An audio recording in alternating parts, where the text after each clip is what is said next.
We're excited that our founders put together this opportunity for you, the community, to share your vision. And of course, there's some great money on the line. So we're excited to provide this opportunity. So thank you to the team at Raiz for providing this and creating an amazing platform.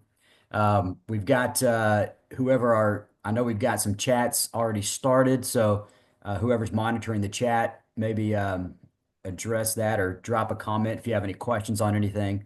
So first of all, congratulations for being a part of this. It's a big deal. So we received over 3,000 applications for for this competition. So 3,000. So you're already in a rare space. For you to be a part of this, before you to be considered, we're going to see some amazing companies. We'll announce here in just a few minutes some of the top 20 in seed and pre-seed. And so we're going to hear some opportunities and see what they're all about. But we've got an amazing panelist that I'm gonna Yo, introduce here in a little bit.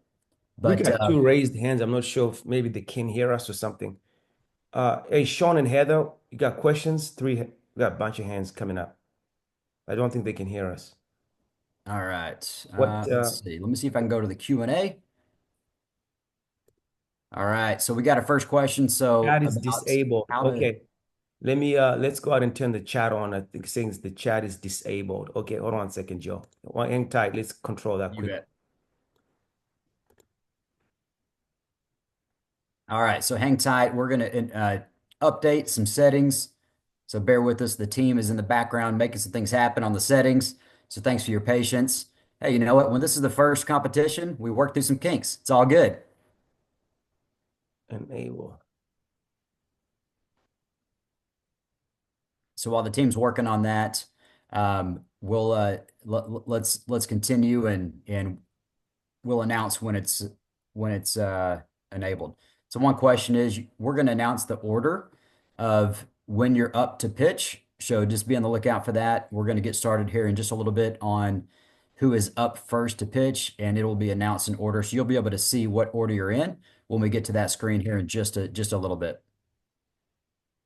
But we're going to be announcing the top finalist of the 20 companies, and they're going to have a live pitch. You're going to be able to hear what they're all about, hear what their vision is, and then here's what's on the line. So this is what the exciting part. So for the pre-seed, you got up to the first place is going to be awarded $7,500 for their company. Second place is going to be 5,000, and we even have 2,500 set aside for third place. So that's going to be for our pre-seed pitches.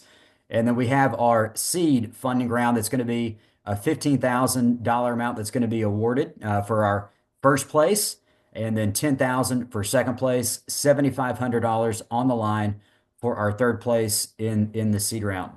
So, all right, you're welcome, Sean.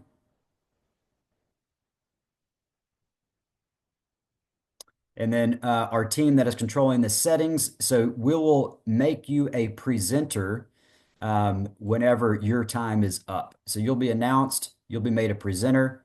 And so that's when you'll be able to share your screen and share during your pitch. You're going to have 3 minutes. I want to give a shout out to our sponsors. So let's recognize them. So we have an amazing sponsors and partners that made this possible. We've got HubSpot, we've got MongoDB, Sway360.ai, and Techstars. So also wanted to if you need the sponsors are also providing some opportunity to get some discounts on some of the services that they offer and they provide. So if you want that, just send us a note in the chat, and then we'll get you how to connect with these companies and get some of the discounts that some of the offerings that they're making available for you today. Um, all right. So amazing sponsors and the sponsors are they believe in the vision. They believe in what's happening here and enough that they wanted to provide this opportunity, provide the capital and create this competition alongside Reyes. So we're excited to have them on board for the journey. Want to give a special shout out to Sway 360, just how they're leveraging technology, how they're leveraging AI for market research. So anything in the market research category, they're going to be just an amazing tool, an amazing partner. So explore what they have to offer. Just an incredible company doing great things and making things happen for other companies. Um, so also, I want to make sure that you share your link, your Raise link, in the chat. So make sure you see that. And then I want to also, for our team that is facilitating the settings, make sure that can be visible as well, so we can connect and include something about your company. So just a short one-liner about what your company does in that chat as well. All right. Make sure I'm not skipping anything before we dig in.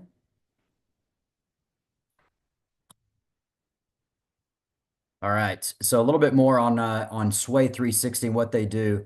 So they have it. They're a business intelligence platform, and so what they provide companies with is to win in business, you got to know what your competition is doing. You just got it. That's just part of business, part of what you want to how you want to position yourself. They're going to be your partner to do that for market intelligence. And instead of the hours and sometimes days to dig up all the research, they're going to be able to provide that to you in a matter of seconds. So whether it's about financial modeling, SWOT analysis, battle cards, your business plan, they're going to be able to provide those insights to you in a matter of seconds. So great tool, great partner. So shout out to Sway 360 for being a part of this as well. So Raiz 100 is going to provide a discount code off of 50% off of sway.360.ai. So send us a message, put it in the chat if you want that code. We'll provide that to you. All right. So let's continue on.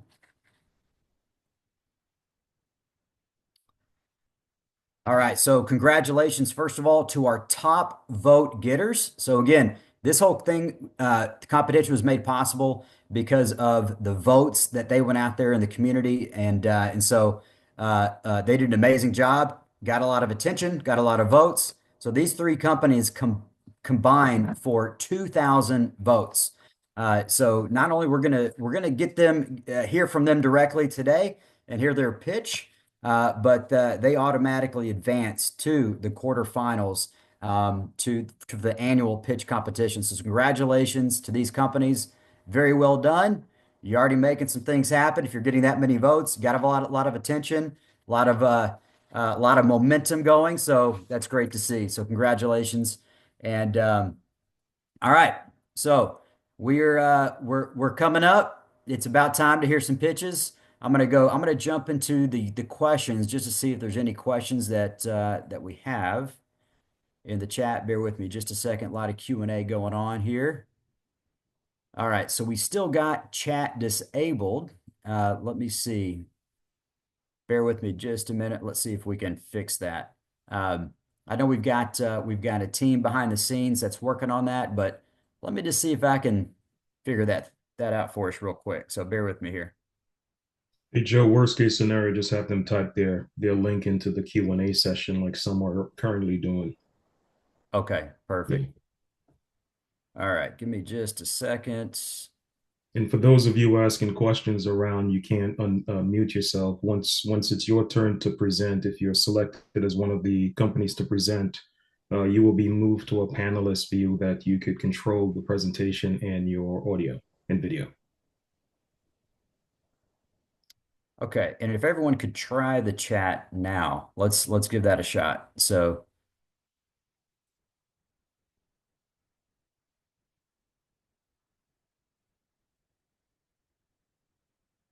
all right, we got a lot of your links coming through, and the webinar chat should be enabled now, but I've got the links, so we'll make sure that we compile that and share that with community. Either way, we'll get the word out for you. Okay. So here we go, guys. Listen, we're coming up to the moment that we've been waiting for. So we're going to narrow down. We're going to share the top 20 finalists that are going to have an opportunity to pitch today. So let me just tell you that picking these top 20 companies definitely was not easy for the team, but I mean, really, you guys are already at the top. A wise man once told me you can't hit if you don't swing, and so you guys are already out there taking big swings in business, and so we're just excited to have you part of this. But it was very difficult. So amazing companies. So we took the top 100 companies, narrowed it down to top 20. And so we also had more pre-seed startups in the pool, almost 80 to 20. So with that, we really want to thank and show our appreciation to every company that made it here today, made it to this point in the presentation. So we're excited for you. Make sure you share your profile link, company name, and the description of maybe the problem that you're solving out in the marketplace. So that's the key. That's the key. What problem is your business solving? So we're going to transition. I'm going to introduce our judges. And also here are the pre-seed companies. So this is going to be in the order that you're going to be presenting as well. So you'll see here under pre-seed and seed. And so just take note of that on the order that you're going to be presenting. Take note of maybe who is presenting ahead of you. So you'll be lined up, ready to go when the time comes. Let's go ahead and talk about our judges. So shout out to Mr. Dell Birch. We call him Dr. Dell. So let me start off telling you a little bit about Dell. So, experienced professional within the global industry, has experience within mergers and acquisitions, M&A integration, very skilled at due diligence for purchasing companies and determining value propositions for potential investment or acquisitions. So, Dr. Dell, thank you for being a part of the panel. Want to give a shout out to Cord Brown with Techstars, another amazing company. So Cord Brown is an investor associate analyst with Techstars, and in his program alone, they review over 4,000 companies within each cycle. So a lot of experience. We got an amazing board that's going to be handling the judges. So welcome, honored to have you guys. And so let's get into it. Everybody ready? Let the games begin. Okay. So we're going to go ahead and get started and let's go to the pitching order. So first up for the pre-seed, we've got Nacon AgroVest. So we're gonna kick it to you. Do we have our team behind the scenes that is going to be able to give them access?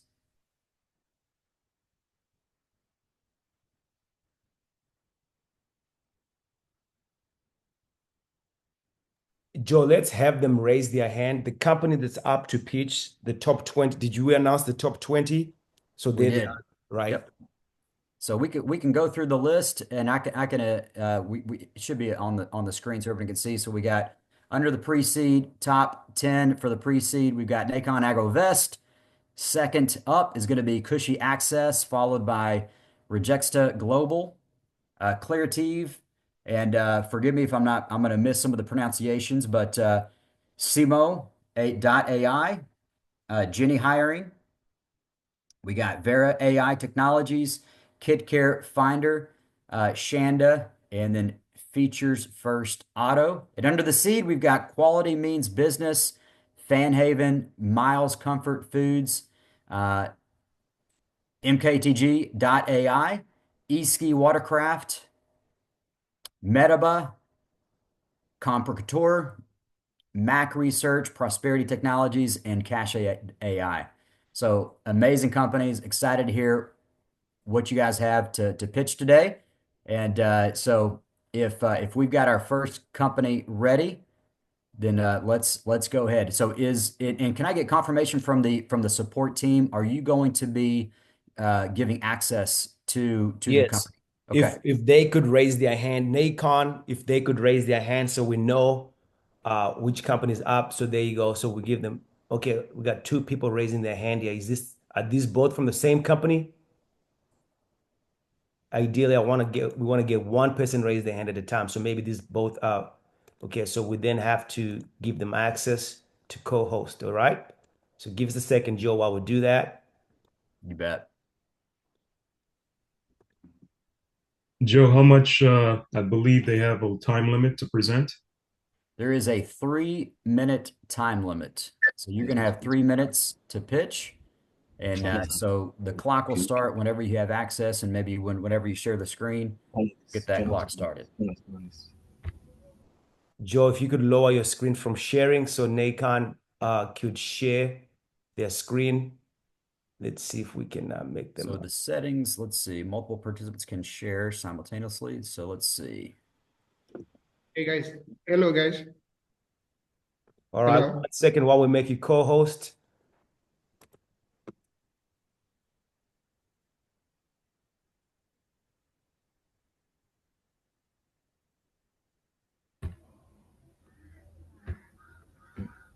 Just a quick question, guys. Yeah, A quick question, please. Yes, sir.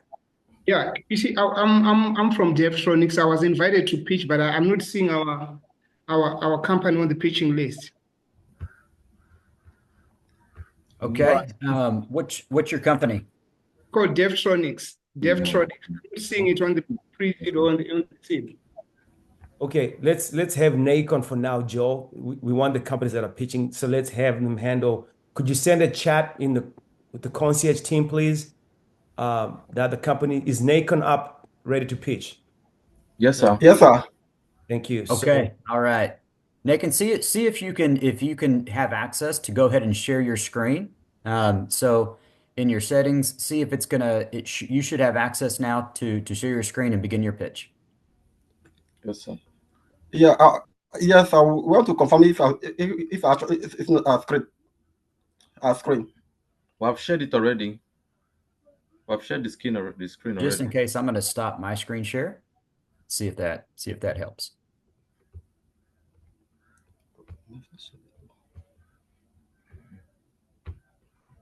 Windows.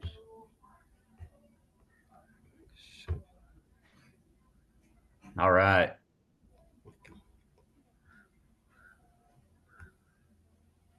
I'm sharing it now.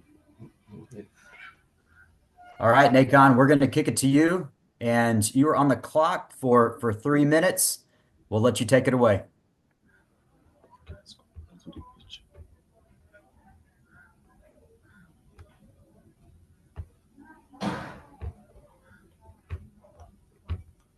We had you there for a minute on the screen, Nathaniel. There we go. Okay. Okay. Good afternoon, sir. Good afternoon, judges. Thank you very much for this opportunity. Hi, my name is Bethel Azubike. I'm the Chief Technical Officer, and here with me is the CEO and founder of Nakon Agrovest Cassava Production and Processing Business. This is a pitch deck to give you an expository understanding of what our business actually does.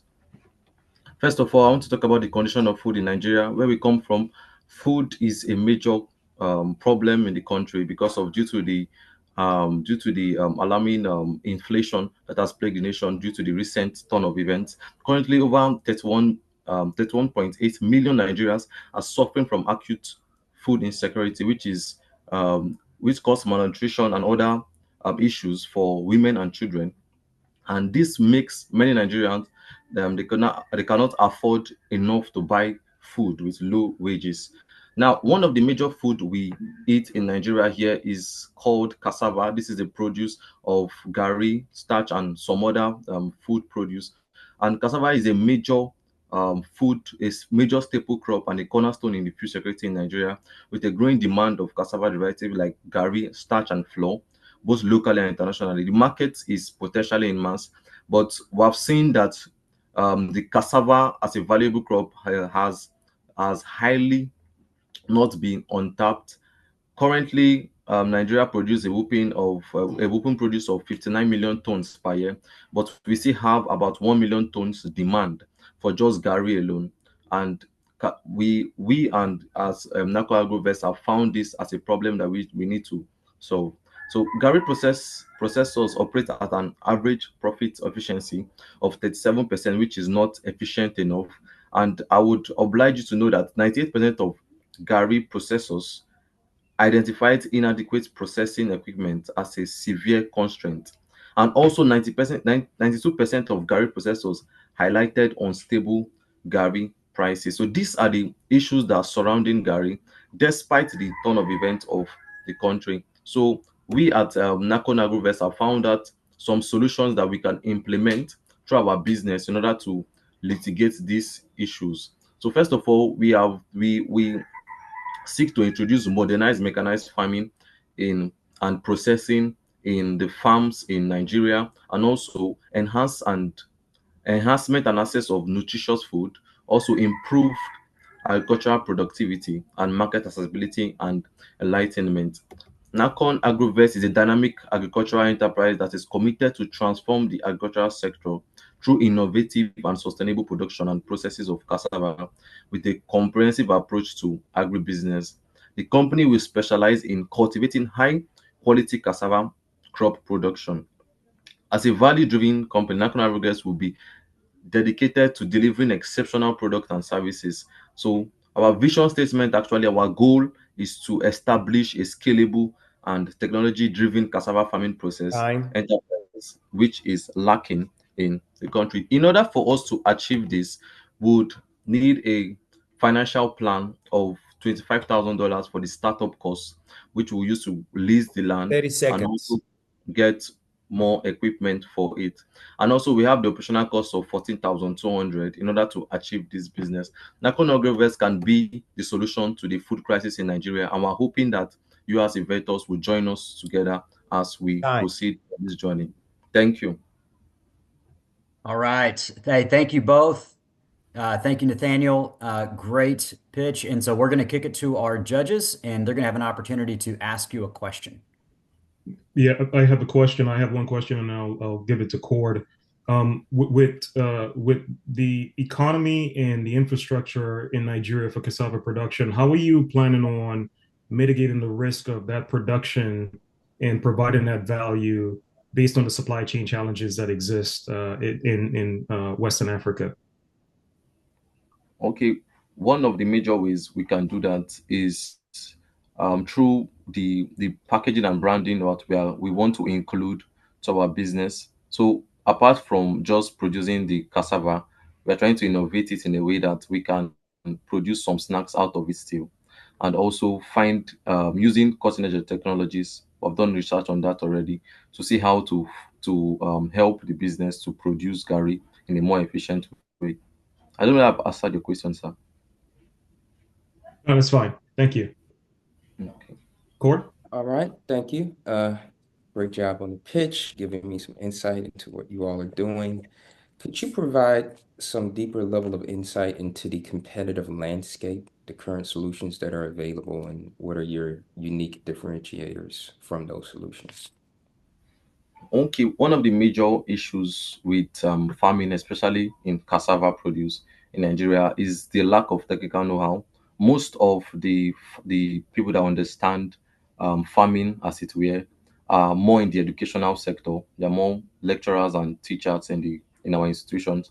But the farmers, the people that really do the work, are just the people with little technical know-how. So Nakon Agrovest is trying to breach that gap for that is dividing the knowledge and those that are efficient enough to do the business. So we're providing a bridge to that gap, and also want to bring in some new innovative technologies that would help us um, to efficiently process the cassava from Gary, because processing cassava from Gary, it takes a little it takes up to a week before we can achieve, I believe, 25 grams of it. So want to see a way of processing it so it can be more efficient, can produce more Gary in daily we can produce more Gary daily basis. And also, so those are just our two unique characteristics. The knowledge gap is really massive. We just have academians and people that are farming, but they don't really know how to do it. We want to bridge that gap.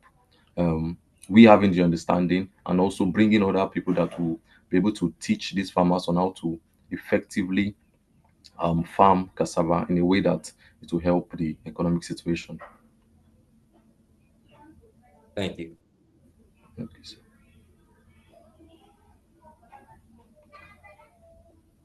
Very good. Very good.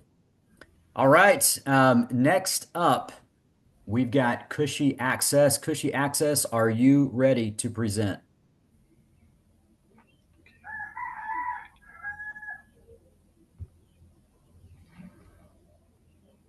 All right. Concierge team, have we heard from Cushy Access? Are they here with our group? Yes, we're promoting them right now. Okay, perfect. All right. Yep, they are here and ready. And then after Cushy Access, we're going to have Rejexta Global.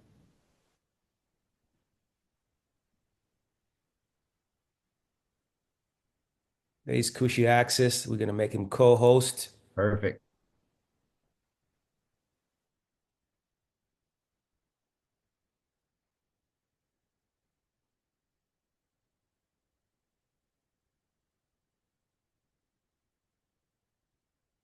And while everyone is on and all of our participants, so we've got amazing companies, amazing investors, and this is again 3,000 applicants narrowed down to the top 250, then 100, and then we've got the top 20 that are pitching today. So Cushy Access, we're going to kick it over to you, and then we're going to start a 3-minute timer, and then be ready to answer a couple of questions from our judges here shortly.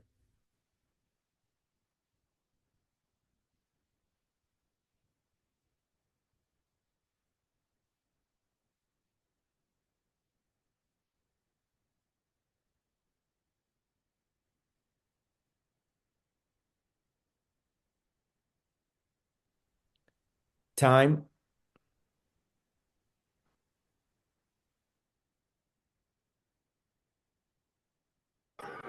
Hello, good afternoon. Can everyone hear me? Yeah, we can hear you.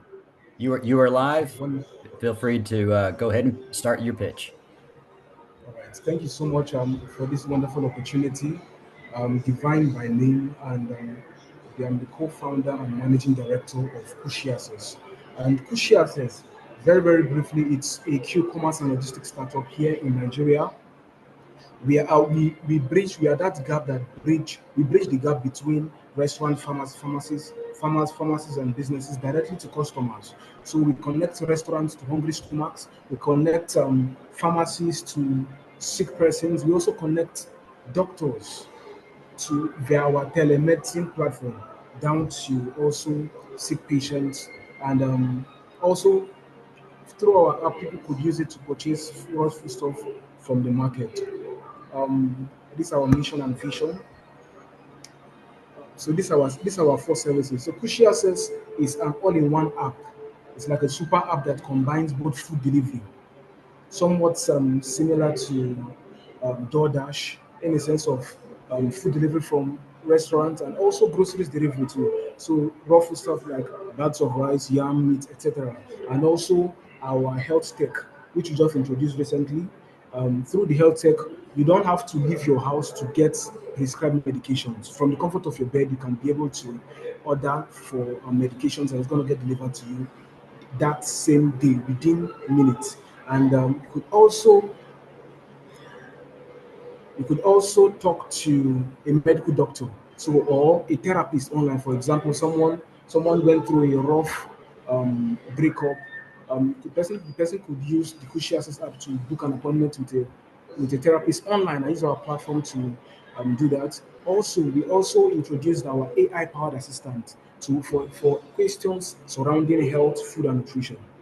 And then finally, the other arm of Cushy Access, because Cushy Access is divided into the Cushy Access, the Q-commerce, and then the logistics division. The logistics division now is primarily focused on serving small businesses, because small businesses are the backbone of every economy. So, and here in Nigeria, the number one challenges businesses face, especially businesses that that delivers things to their customers, not just online kind of business. Any businesses that delivers packages to their customer, their number one challenge is actually delivery. Most of them use individual courier riders and different disappointment. We've had countless stories upon stories. So here at Cushy Access, we want to solve that problem most for small businesses. So with Cushy Access Logistics, they are rest assured that their products are delivered to their customer very reliably, very fast, and very affordably. In fact, here in the city that we started, we are ranked number one, and reviews have been really, really outstanding from small businesses that have used our platform. And also, we are not just talking about small businesses. There are a few major um, big companies that actually using our product, are actually using our logistics service. Because of time, I'm going to go through this very fast. These are some of the problem statement, like I mentioned, inefficient delivery systems, and then for the food app, um, most platforms charge up to 30% um, Thirty of seconds.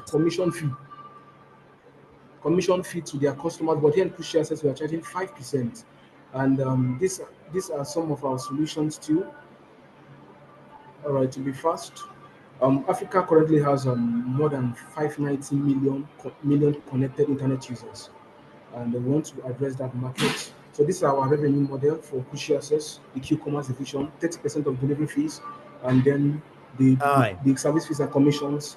All right, and then for the logistics, this is our revenue model also.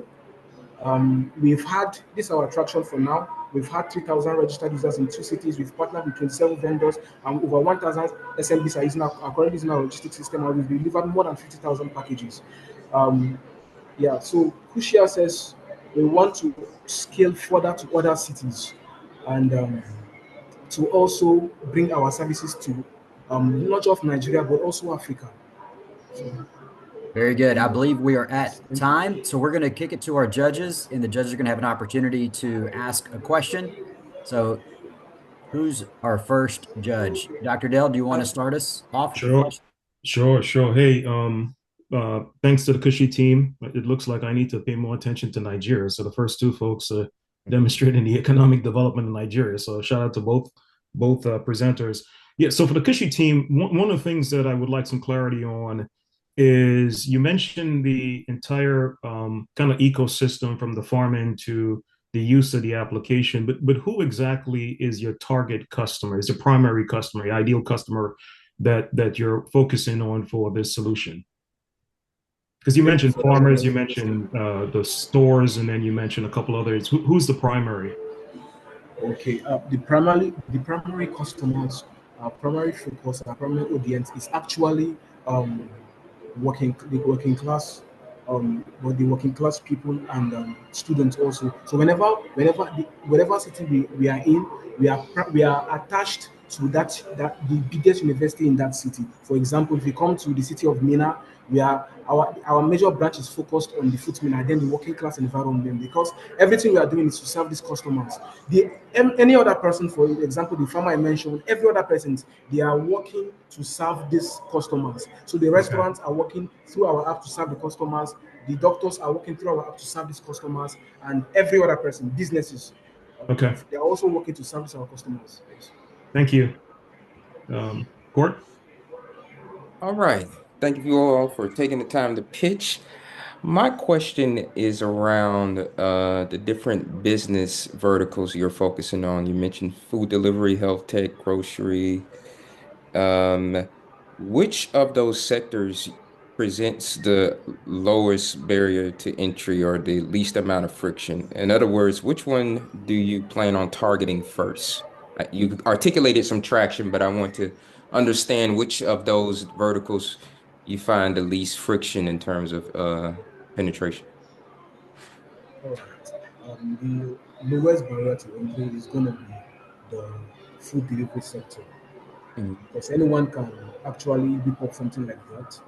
And but based on our unique advantage, we have so many unique advantages to tackle that. But that should be our lowest barrier to entry, because I believe the telemedicine is going to be a little bit more difficult for anyone to just spring up like that. And then also the groceries delivery also, based on the way we fine tuned it for efficiency, is going to be very, very difficult. So I believe the food delivery is going to be more easier to penetrate. But we've started with food delivery, groceries delivery, and we are just wanting now to launch the health tech part of it. That is the telemedicine part of it. Thank you. Very good. Thank you to the Cushy Access team. A great pitch. And for those that are on, connect with them and be sure that you have your Raise Capital, your Raise link in the chat so other participants can locate your business. All right, next we have Rejects Global. So do we have Rejects Global ready to pitch? Very good. Lined up, ready to go.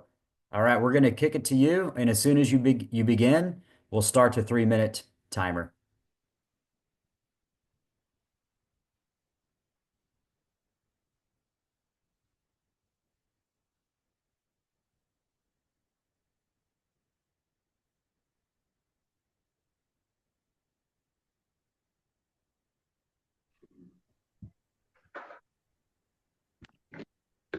let me know if I can start, please. We can hear you. You're good to go. Welcome. All right.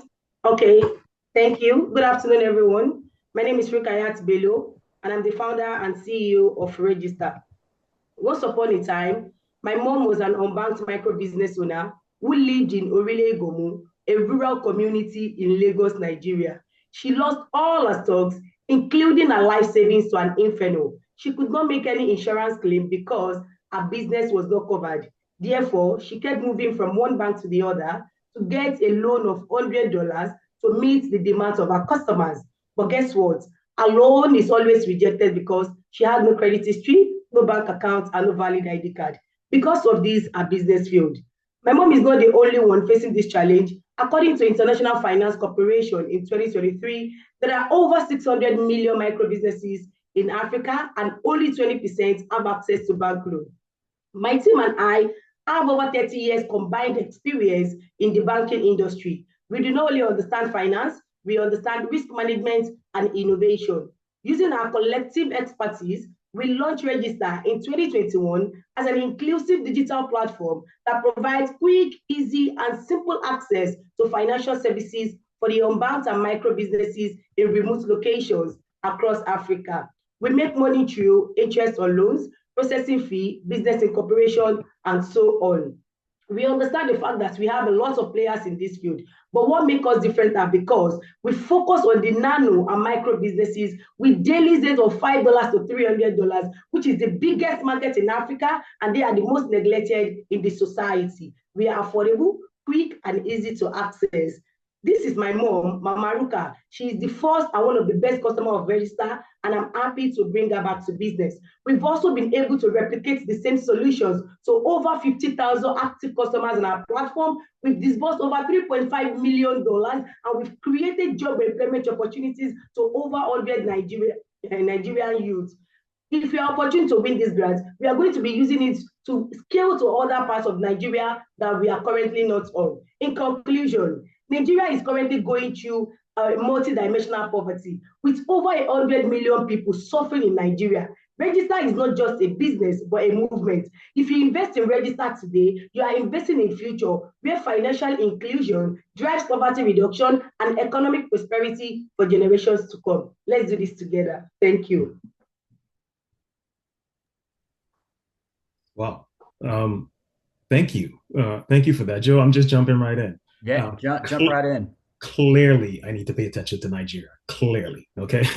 I mean, it's like 1, 2, 3 companies. So I'm missing something. I need to do my homework. So hey, love that you you stay within the 3 minutes. Question for you. First of all, thank you for presenting and just being crisp with your response. Question for you. You listed 2 competitors, your primary competitors.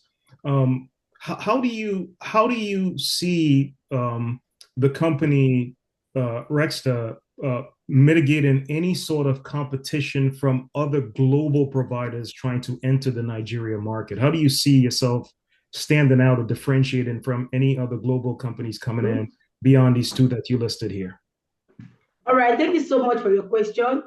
Our experience in the local market will always stand out for us to be the better. So I was born and bred in the community where only 1 out of 100 goes beyond secondary school, where people live below $1 per day. So you cannot compare the experience that I have and my team has with somebody who is coming from abroad. Definitely the experience that we are using to run Register is definitely going to stand out for us. Thank you. Thank you. Thank you for answering that. Cord? Yes, I saw that you had stated some traction. Could you articulate to me like how, you've kind of captured that, and just kind of provide some insight on kind of who those customers are and how initially have you captured that traction? Okay, thank you so much for your question. So on our platform, we currently have over 15,000 active customers. And the way we do this is we started from one community. And with the help of little funds we are able to raise and bootstrapping them loans from other financial institutions, we've been able to scale and grow our customer base from 0 in 2021 to 15,000 now in 2025. And not only that, because it's an agency-based banking platform, so we've also created employment opportunities, to over 100 Nigerian youths. Anybody can apply to be a registered agent in Nigeria. All we need to do is go and do due diligence and KYC. If they fit into the process, that is where we can tell them to go ahead. And another thing we've done is, like I mentioned to you, through the use of, the help of loan, we've been able to disburse over $3.5 million. And our MRR currently is between $15,000 to $20,000. And our non-performing loan, maybe I didn't remember to say this, is still less than 1% against the normal standard of 5% in Nigeria. Thank you. Congratulations on that, and thank you. Thank you. Very good. Very good. Thank you so much for the presentation. Excellent job. And we're going to move on to our next presenter and our next finalist. So next up, we've got Clarative. And we've got Sean representing Clarative. So we're going to kick it to you, Sean. Whenever you're ready, you should have access to share your screen. And we'll kick off the timer. All right, let me know when you guys can see it. Not quite yet. There we go. You are good to go. Awesome. Thank you so much. Thanks, Raiz, Joe, Dr. Dell, and Cord. Hi, my name is Sean Gigermosa. I've been leading digital products for about 30 years for companies like Rolls-Royce and more. And at Rolls-Royce, I led a product team with Microsoft engineers, data scientists, solutions architect to build a maintenance management solution. We went all in. Interviews, sprints, agile development. 3 sprints in, we demoed to the VP of Rolls-Royce Power Systems. We got crushed. He basically said, "You don't understand us." That hurt. But you know what? The problem is product teams are not the only one that face this problem. Sales teams face this every single day. Accenture said that 57% of customers feel this from their sales rep, that they don't understand it.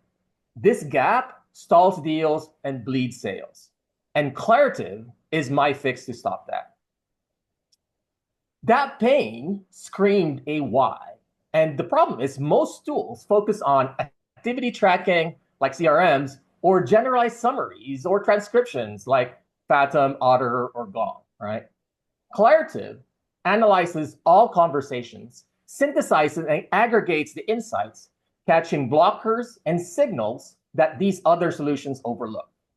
And then we provide actionable recommendations that's tailored based on each company's products and unique sales process.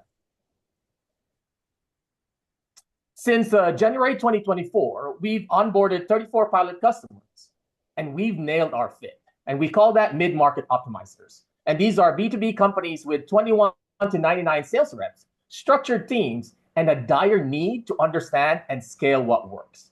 And we've cracked this code. Our TAM is about $17.5 billion for conversation intelligence. This is exploding at 29% yearly.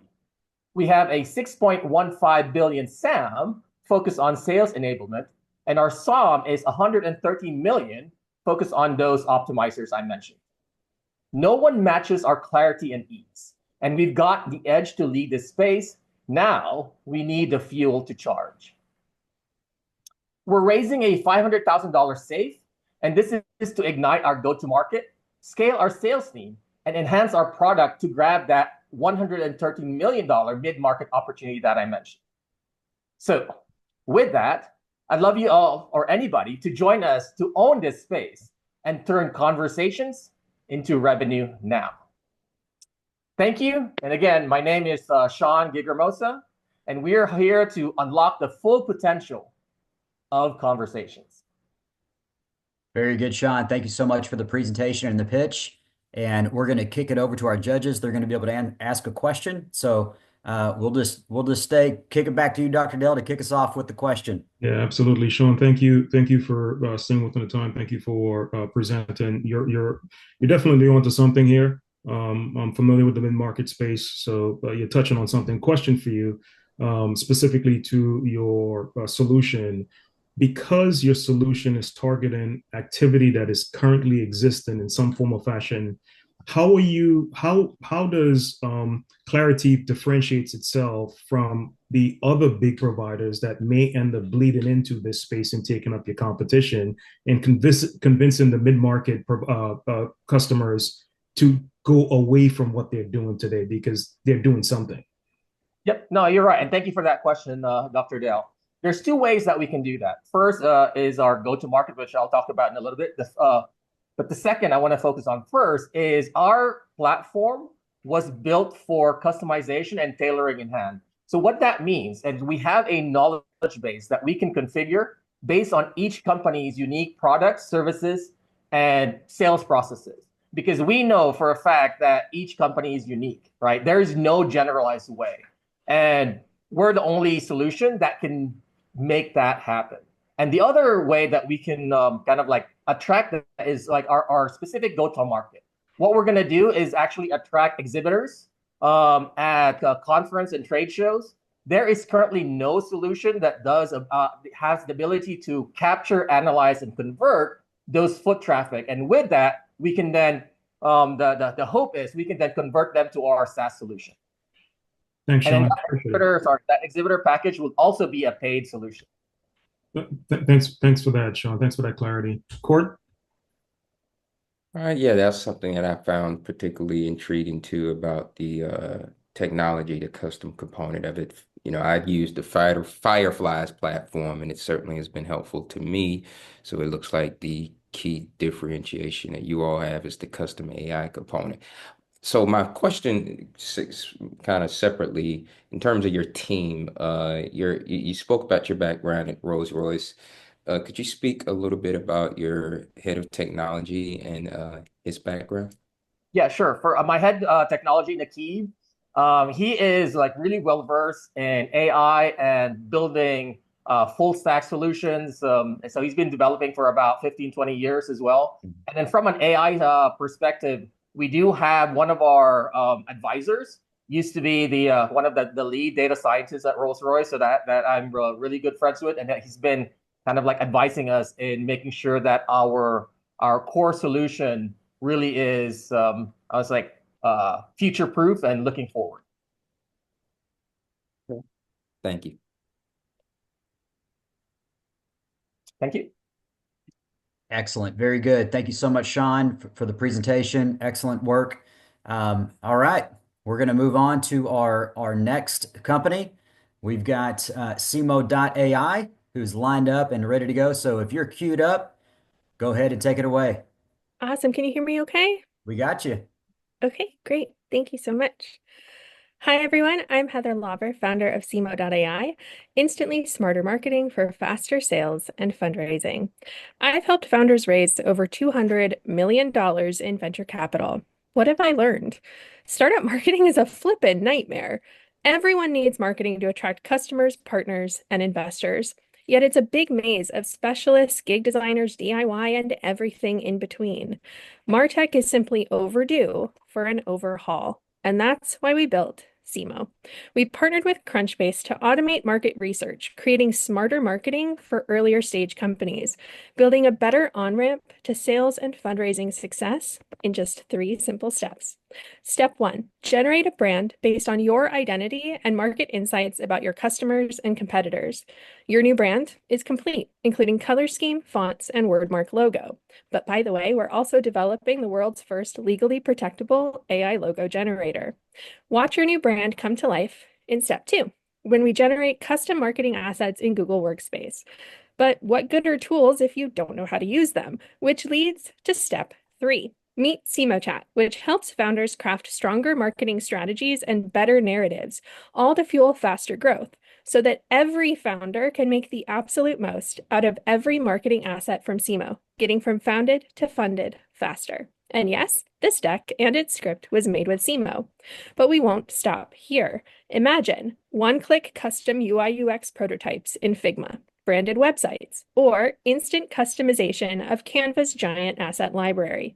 Best of all, Simo is still affordable, starting at just $99 per month compared to the average foundational marketing spend of $5,000 to $20,000. We also partner with accelerators and universities who bring us large groups of users on stable long-term contracts. We're well on our way to our goal of 2,000 users and 1.2 million in 2025 sales. We've secured a 5-year contract with the National Disability Institute, and our pipeline has multiple deals worth over $20 million. SEMO began with a 2-year pilot and started building software in 2023. We got an angel round last summer, launched our MVP in Q3, and now we're about to release our AI chatbot. Next, we'll focus on our AI logo generator and integrating with new partners like Canva, who approved us to build a paid app integration to reach their 170 plus million users. Again, I'm Heather. I'm so proud to lead a team with more than 200 years combined experience and 14 exits. I launched my first startup at 13, and at 16, I outmarketed a major Hollywood studio in a landmark boycott. My co-founder is a former executive at AOL. We're currently raising a $1 million round, which will allow us to increase sales through finalizing partner integrations. With your investment, SEMO can use data and AI to fuel the future of instantly smarter marketing. Thank you very much. Very good, Heather. Honored to have you. Great job. We're going to kick you. it to our judges and to ask some questions. Yeah, Heather, thank you for that presentation. I feel like I'm talking to a savant. You started at 13 with your first online. I think I'm bringing the IQ down on this call. Thank you. Just I want to touch on something that you mentioned in the beginning of your presentation on kind of there's a marketing overhaul needed for marketing tech. You have some current contracts and some pipeline activity, but with such a diversity of options to fill this need, how is SEMO AI differentiating itself as the choice for early stage companies? And then a second part of that question is, have SEMO AI considered maybe venturing into later stage, mid-market? Could you kind of touch on that a bit? Yes, absolutely. Those are great questions.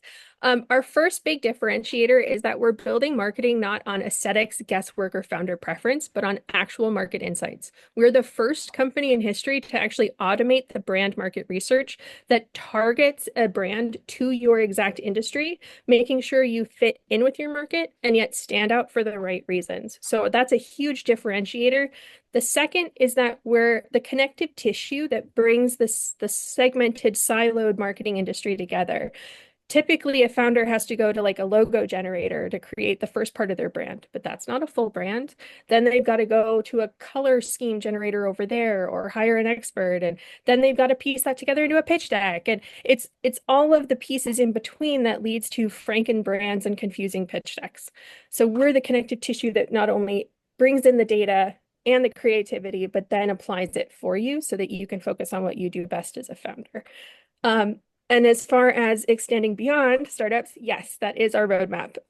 I see startups as a great data point to prove that what we're doing is working because we can track investment over time as a sign of success. So as long as we make sure that it's working for early stage founders, it'll work later for enterprise clients, sales teams, et cetera. Thank you. Cord? Right. Certainly enjoyed your pitch, and it's certainly great to talk to a Techstars Portco. So, yeah, I would like to understand the nature of the Crunchbase partnership. Like, how did that come about, and kind of how can you provide some insights about the kind of integration of what Crunchbase offers into your platform? Absolutely. That's a great question. Thank you. And yes, always proud to see another Techstars family member. So that I did not expect the Crunchbase partnership to happen until much later, but through a friend, I happened to meet Jagger McConnell, the co-founder and CEO of Crunchbase. And she was able to finagle him into a meeting. And I told him what I was trying to achieve, the mission behind SEMO, of how tired I am that over 95% of venture capital goes exclusively to straight white men. And I told him that I thought data was an untapped resource to try and bridge that gap. And so I explained the nature of our algorithms, how it works. And within 10 minutes, he was like, we're in. He gave us access to their enterprise APIs entirely for free throughout development. And now we have an over 95% discount on their APIs going forward in a signed contract. So how we use their data now is we take investment data across your industry, your stage of the startup life cycle, among founders like you if you're underrepresented, which is what we're working on now, and then your top 3 competitors. And so we trawl their Crunchbase profiles and we see what color trends are driving success in your industry, overcoming bias for founders like you. And it's a market signal that shows that these brand trends across your broader industry are connecting with your customers. And we infuse that data alongside keywords that you select to identify your differentiator, your identity as a company. And that derives then the creation of your new brand. Awesome. Thank you so much. Thank you so much, everybody. Very good. Hey, thanks so much, Heather. Great job. Thank you. All right, team. Next up, we've got Jeannie Hiring. So Jeannie Hiring, are you ready for your pitch? Yes, I am. Very good. Well, we're going to kick it to you. Feel free to share your screen and start when you're ready.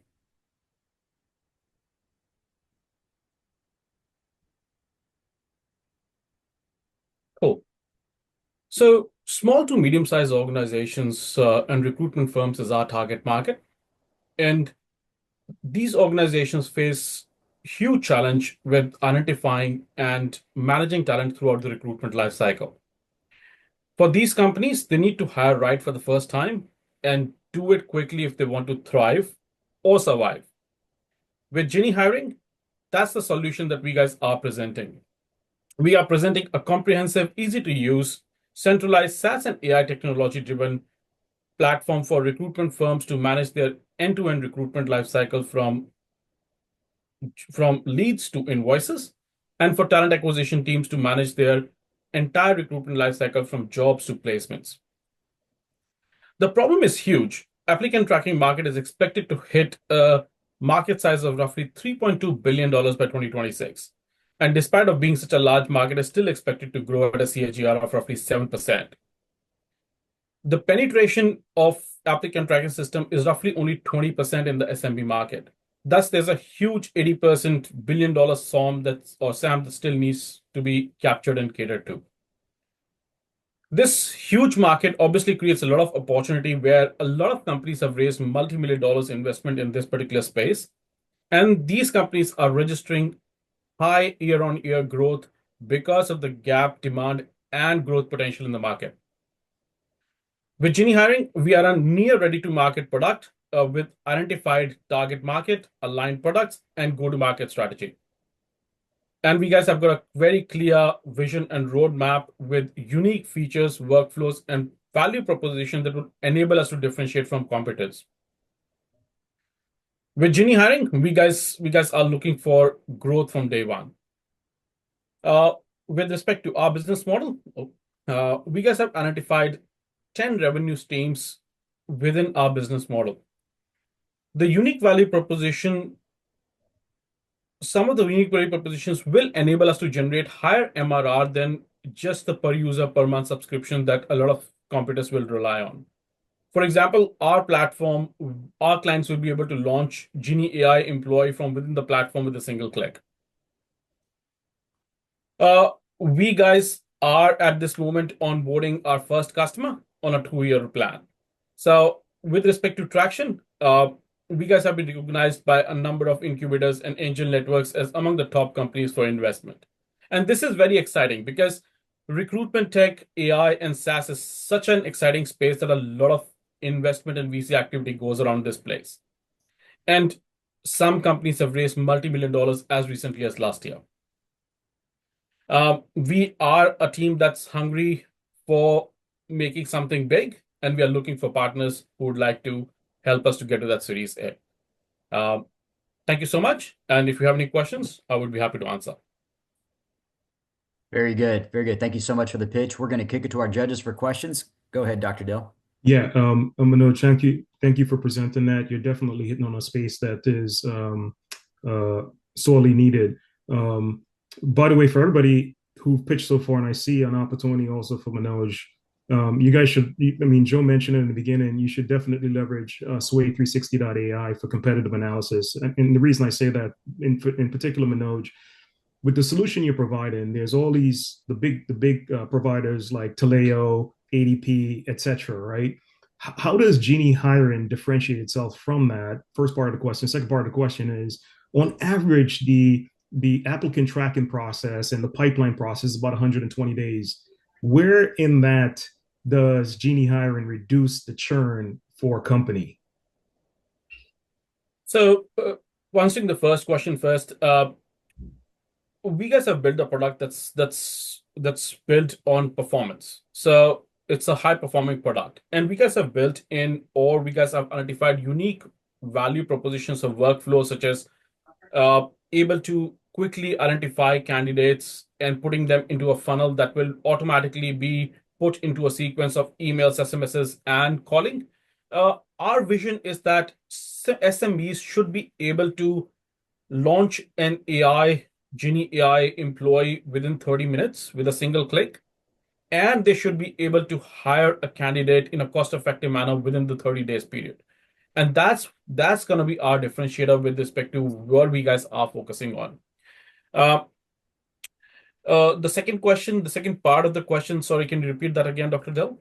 Yeah, the average cycle is about 120 days on average. Companies face. How is Genie Hiring addressing that different from any of the other big competitors out there? Because the other big competitors also struggle with the same thing and hadn't moved the needle one bit. Correct. No, absolutely. So we guys have built in special workflows within the system, which is Genie Best Match functionality, that allows us to identify shortlisted candidates straight away with a few clicks. That's one of the functionalities. Another functionality, as I said, we guys will be automating sequencing and automating AI calling and AI SMSing through that sequencing workflow that will help us get to that narrowest candidate pretty quickly. That's how we guys will be differentiating our value proposition. And there's another way we guys are putting or setting us apart from our competitors as well is we guys are focusing on a hybrid kind of a model wherein if you guys are able to deliver Genie AI solutions or Genie hiring solutions along with the services on top so that they don't have to do anything in-house and we guys can do it all for them at a single price. Thank you. Thank you, Manoj. Appreciate you answering those questions. Cord? All right. Appreciate you taking the time to pitch. Did a great job. Could you just talk more about the backgrounds of your team, like your background as well as your additional team members? Sure. So I have a developer background. I used to be a developer a long time ago, and I've run my own recruitment firm in Australia for nearly 10 years now. And that's how we guys have come up with this particular product. And, running the business for 10 years, we know what the challenges that this industry faces. I've got my lead developer working with me. He's been a previous founder. He has built a SaaS company before and has sold a serious SaaS company previously. So that's our lead developer. And we have got another two team members in the team. One has been supporting global go-to-market strategies at large IT integrators. He's responsible for generating or looking after the go-to-market strategy. And then we guys have got a junior developer and a marketing expert with us, working with us. Thank you. That's our team. Thank you, Minaj, and thank you to the team at Genie Hiring. Great presentation. And so we're going to move on here to our next presenter. Before I do, I'm going to share. Everyone. What was that? I just said thank you, everyone. Oh, thank you, Minaj. Yes. I'm gonna share the list once again, just so everybody can have access to. Let's see. There we go.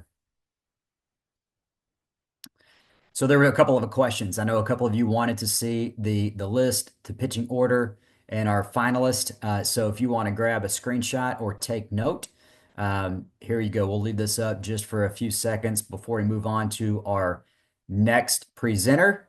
And our next presenter we have lined up is Vera AI Technologies. They are queued up and will be presenting here in just a minute. So, all right.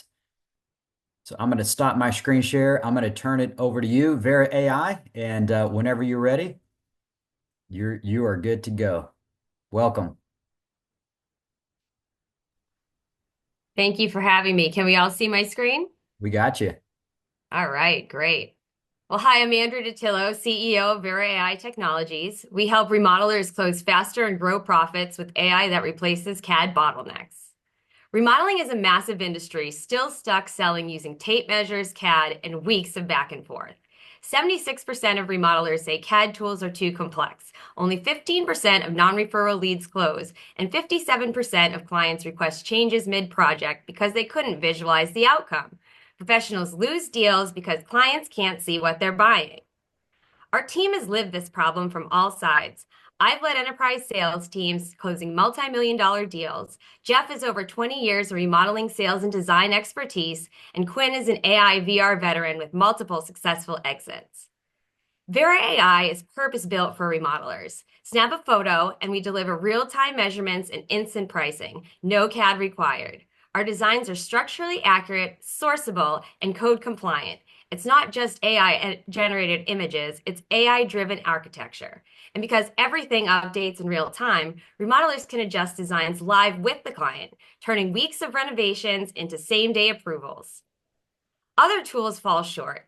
CAD is precise but slow. Midjourney looks great but can't be built. Renovate AI still requires CAD to execute. Only Vera AI combines buildable designs, real-time pricing, and tools built for closing deals, not just design. Every project inside Vera AI trains our AI, making designs, pricing, and recommendations smarter and even more accurate over time, making switching difficult and adoption sticky. We're targeting the $175 billion kitchen and bath segment within the $527 billion remodeling industry. 81% of homeowners believe AI can improve their remodeling projects. Home equity is at record highs, and professionals are looking for smarter tools. Vera AI meets this moment by giving the industry what it's been missing: intelligent automation built to move at the speed of the customer. Our imagery prototype is already delivering 95% accuracy. We've secured $40,000 in letters of intent, validated our $250 a month pricing with over 500 professionals, and our beta list is oversubscribed. This is real traction at the right price point for a product the industry is asking for. We launch in Q3 of 2025 with 30 beta users, each given short-term zip code exclusivity. We scale through direct sales, trade shows like the Kitchen and Bath Industry Show, partnerships with manufacturers, and targeted digital marketing. By the end of 2026, we expect to onboard 950 paying users. Vera AI isn't just improving how remodelers design. We're reshaping how remodelers sell, combining visualization, automation, and quoting in one seamless flow. Vera AI is remodeling how remodeling gets done. Thank you. If you'd like to learn more about how Vera AI helps professionals close in real time, I love to connect. Very good. Thank you, Andrea. And we're going to kick it to our judges for questions. Yeah, Andrea, I think maybe Court and I were on that mastermind session, the Raiz mastermind session in December when we saw you pitch also. So this is good to see you make it to this point again. Question. First of all, I'll give everyone the same advice. Please, Joe, put up the code and the sponsor, Sway360.ai. Everyone should be using that because that gives you an ability to see who your competitors are, which is where I want to go, Andrea. You listed 3 of them. Yeah. How confident are you that the barriers to entry to this space does not flood the market with other competitors or flood your space with other competitors? So right now, there's a lot of AI image generators in this market, and AI image generators are currently focused mostly on D2C. So the barriers to entry right now, 2020 design, which is CAD, which is built based off of CAD, is the leading software for remodelers today. So by changing and making the interface very easy to use with very little training required, and being able to sell, having the experience that Jeff has and the connections he has in the industry, we see the ability to get this into the market very feasible. And then once competitors start using this, the others around it are going to realize that they're losing deals to these competitors, which will create some kind of groundswell as far as breaking into the industry. Thank you. That makes sense. Thank you. Court? All right. Great Hi, to see you. Cord. Hey, great to see you again. You too. Appreciate you taking the time to deliver a great pitch. My question is around your LOIs thus far. Could you give me some insight on kind of the profiles of these LOIs you've captured and kind of how you went about capturing them thus far? Yes, sure. So right now we have four different companies with LOIs. So one is a larger construction company that has 8 individuals that sell, and then we have 3 individual designers. We have paused on LOIs and we are switching to actually moving to pre-sales now. So our tech partner that we've just partnered with, they're currently developing a video for us, which we are then going to start taking right to the market here in Florida and start pre-selling this product to get actual revenue in the door. So in addition to those convertible LOIs, we look to have some pre-revenue shortly. Awesome. Thank you. Thank you. Fantastic. Great presentation, Andrea. Thank you so much. And we are going to go to our next pitch, who is going to be Kids Care Finder. So Kids Care Finder, if you want to share your screen, and then we'll get started.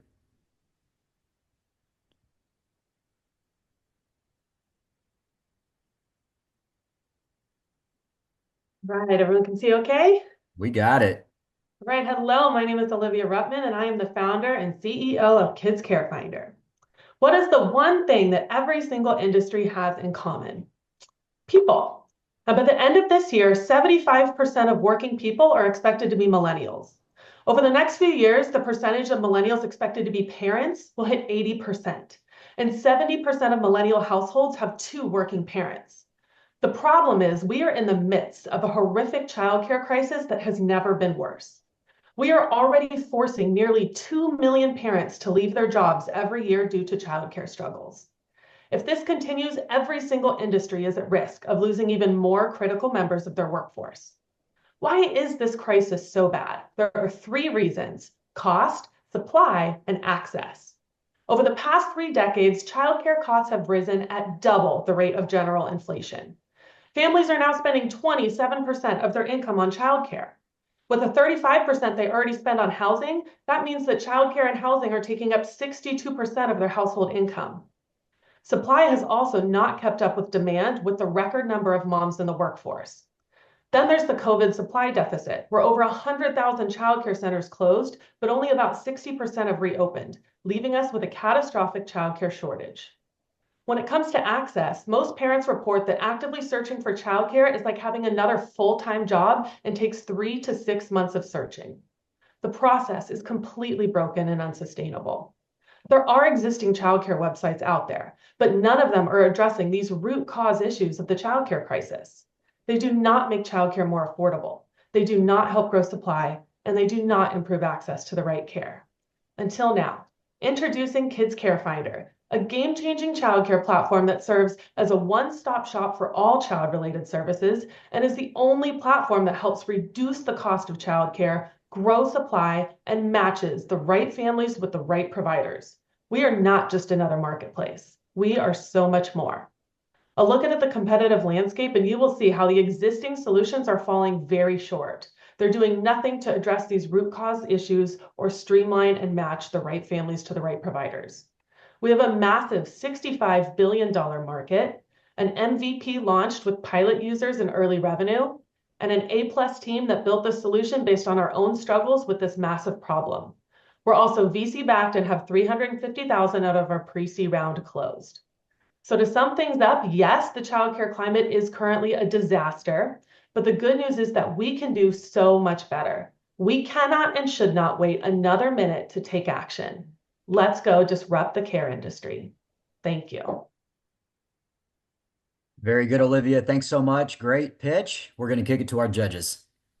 Yeah, so I think for the sake of time, we're going to do one question this go around. So, Court, I don't know if you have a question. I got a lot of questions for this, but I'll kind of give it to you if you want to ask a question to Olivia.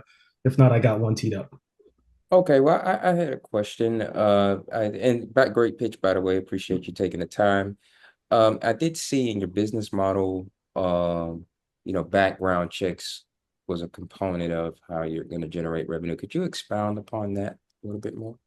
Sure. So our business model, the core of it is B2B SaaS, so we're not charging the family side. We actually have patent pending administrative tools for the provider side that help streamline waitlist, applications, enrollment. So we're offering all those tools on a more of a SaaS model. The lead generation is just kind of the cherry on top. We'll also earn revenue from advertising and affiliate revenue share and partnerships, and then background checks and one-time transactional fees. So for our non-licensed providers, when we add our gig workers, they'll have to clear their own background check when they sign up. And then we also always encourage parents to run a up-to-date, more intensive one before hiring, so we can kind of double dip and we make really good margins on those fees. Gotcha. Thank you.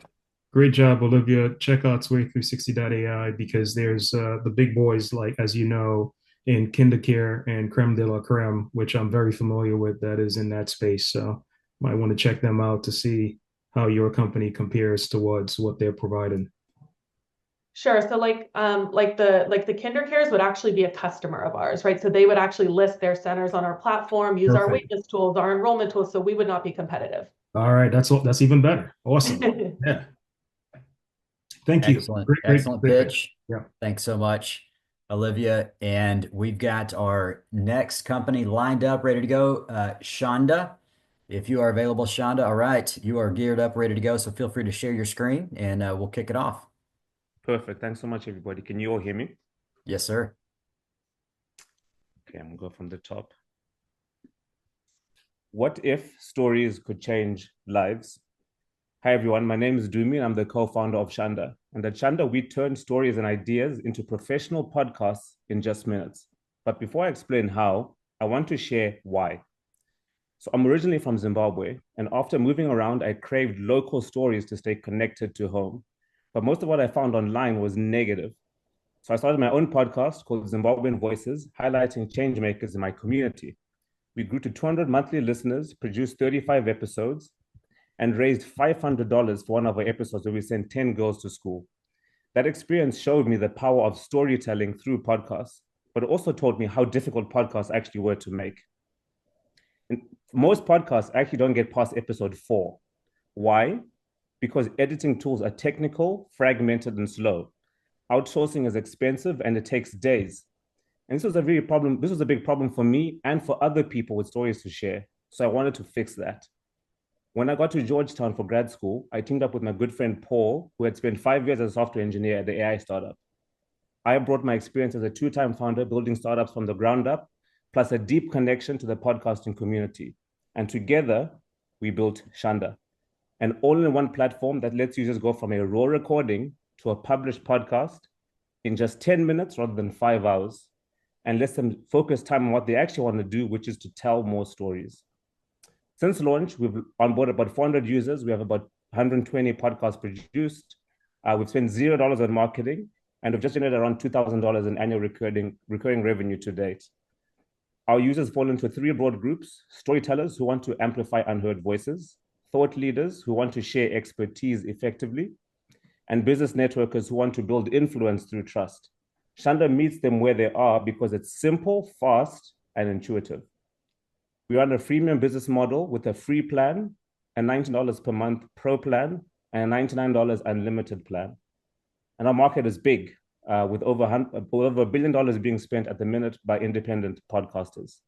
We're competing in the space with other tools, but unlike them, we focus on speed, simplicity, and an all-in-one workflow. We've been very lean, raising $30,000 through winning 4 pitch competitions to build our prototype and to launch and iterate. But right now we're at phase 3, where we're looking to accelerate our go-to-market and secure partnerships. But to get there, we need your help.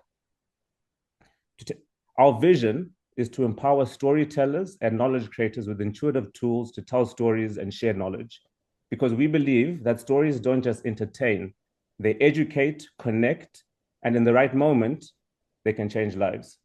Thank you.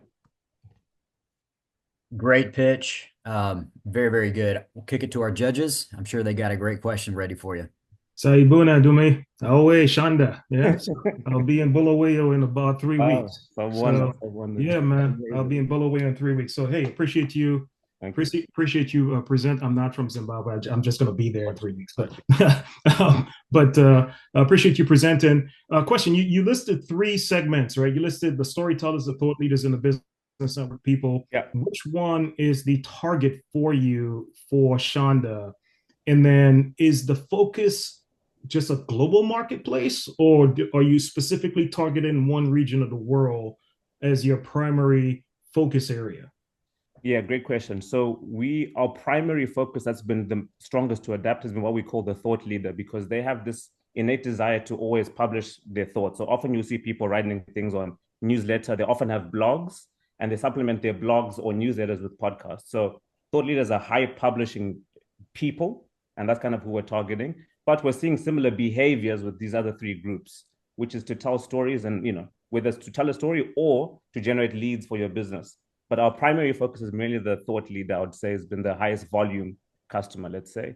On your second question, we look at it in a phased approach. Right now, we're based out of Washington, D.C., and we want to focus on being focused in the United States first. That's where we've gotten our traction, and we want to be here for the interim future.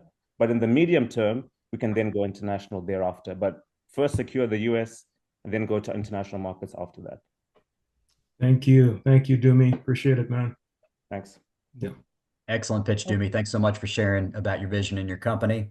All right. We are down to the last pre-seed presentation and pitch. So we've got Features First Auto, who is lined up. And so if you are ready, feel free to share your screen and we'll kick it to you.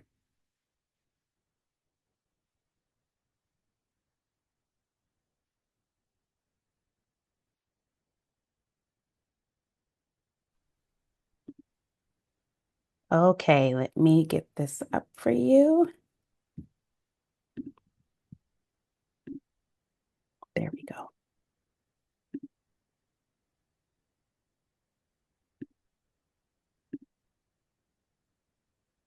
Okay.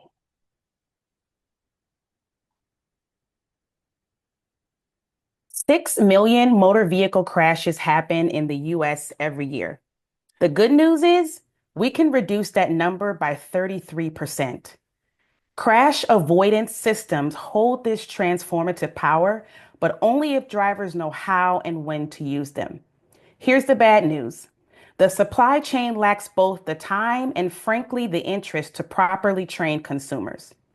Whether buying a new vehicle or renting one, 50% of drivers with these life-saving features rarely or never use them. Why? Because they don't understand them, or they are afraid of technology failure. Traditional solutions like lengthy manuals or scattered online videos are outdated and ineffective. Today's vehicles are way more advanced than ever, but the education around them is still stuck in the slow lane. Vehicle technologies need clear, concise, and accessible training in terms a fifth grader can understand. That is why we created Features First Auto, an integrated learning solution that bridges the driver knowledge gap. Our on-demand microlearning content is short, digestible lessons that drivers can access at any time, anywhere. Stakeholders can gain visibility into usage patterns, empowering them to drive adoption through actionable data insights. Through our micro-learning approach, our modules improve knowledge retention, making safer driving second nature.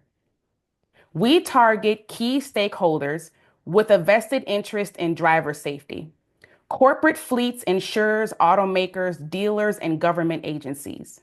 By addressing both B2B and B2B2C channels, we maximize market reach and revenue potential. Our solution is built for scalability, ensuring drivers receive timely, relevant, and personalized training through our three powerful distribution methods. Push is training is automatically delivered to the driver based on the specific crash avoidance systems that are in their vehicle, ensuring they learn how to use the features they actually have. Our pull distribution method, drivers can seek out content on demand, accessing training when they want to better understand the technology available in their vehicle. Our prescribed distribution method, training is recommended based on behavioral driving data, enabling insurers and fleet owners to promote safer driving habits and reducing risk. This multi-channel delivery model ensures maximum reach and consistent engagement, creating a seamless learning experience that scales with the growth adoption of vehicle technology. We're not just building a product, we're solving a critical industry challenge. In partnership with SoCalGas, we conducted a paid pilot with 4,500 fleet drivers. The results? 26% increase in driver confidence. Paid pilots totaling $250,000 have paved the way for a 1 million revenue pipeline driven by boots on the ground, customer discovery, and a deep understanding of our clients' pain points. The timing is now. At the end of 2020, only 10% of cars on the US roads had crash avoidance systems. By next year, that number will triple to 30%, fueled by federal mandates and rising road fatalities. This is a $10 billion plus market opportunity for those who can solve the adoption gap. Time. Thank you. Very, very good, Lisa. Amazing pitch. And we're going to kick it over to our judges. So, judges, feel free to fire away. All right, I can kick this one off. This is particularly close to home to me. Back in August, my father was killed in a car accident that involved it involved an 18-wheeler. And I know there's different rules and regulations that the Federal Highway Safety Administration has in place as it relates to logged hours and things of that nature.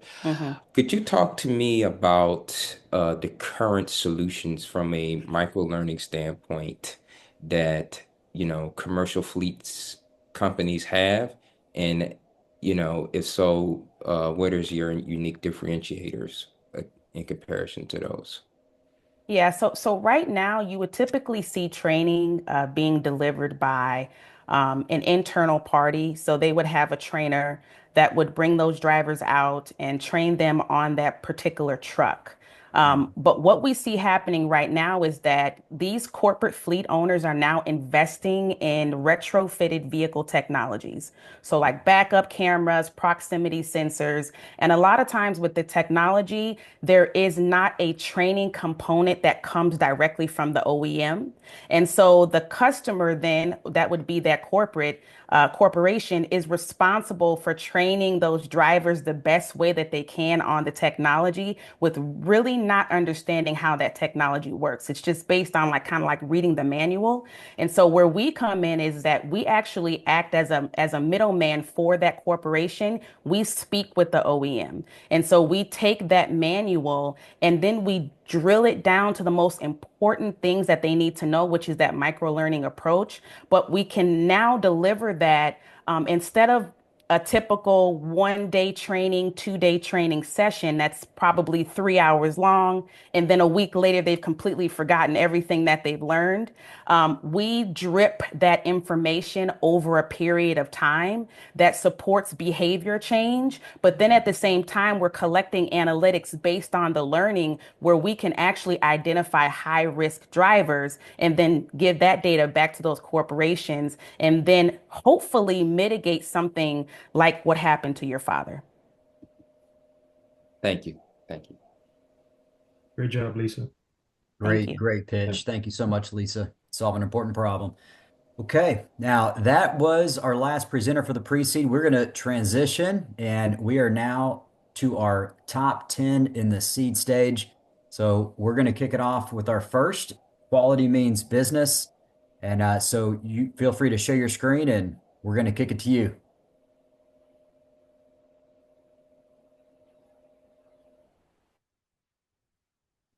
One second to unmute. Just got to get on camera here. Not sure how to do that.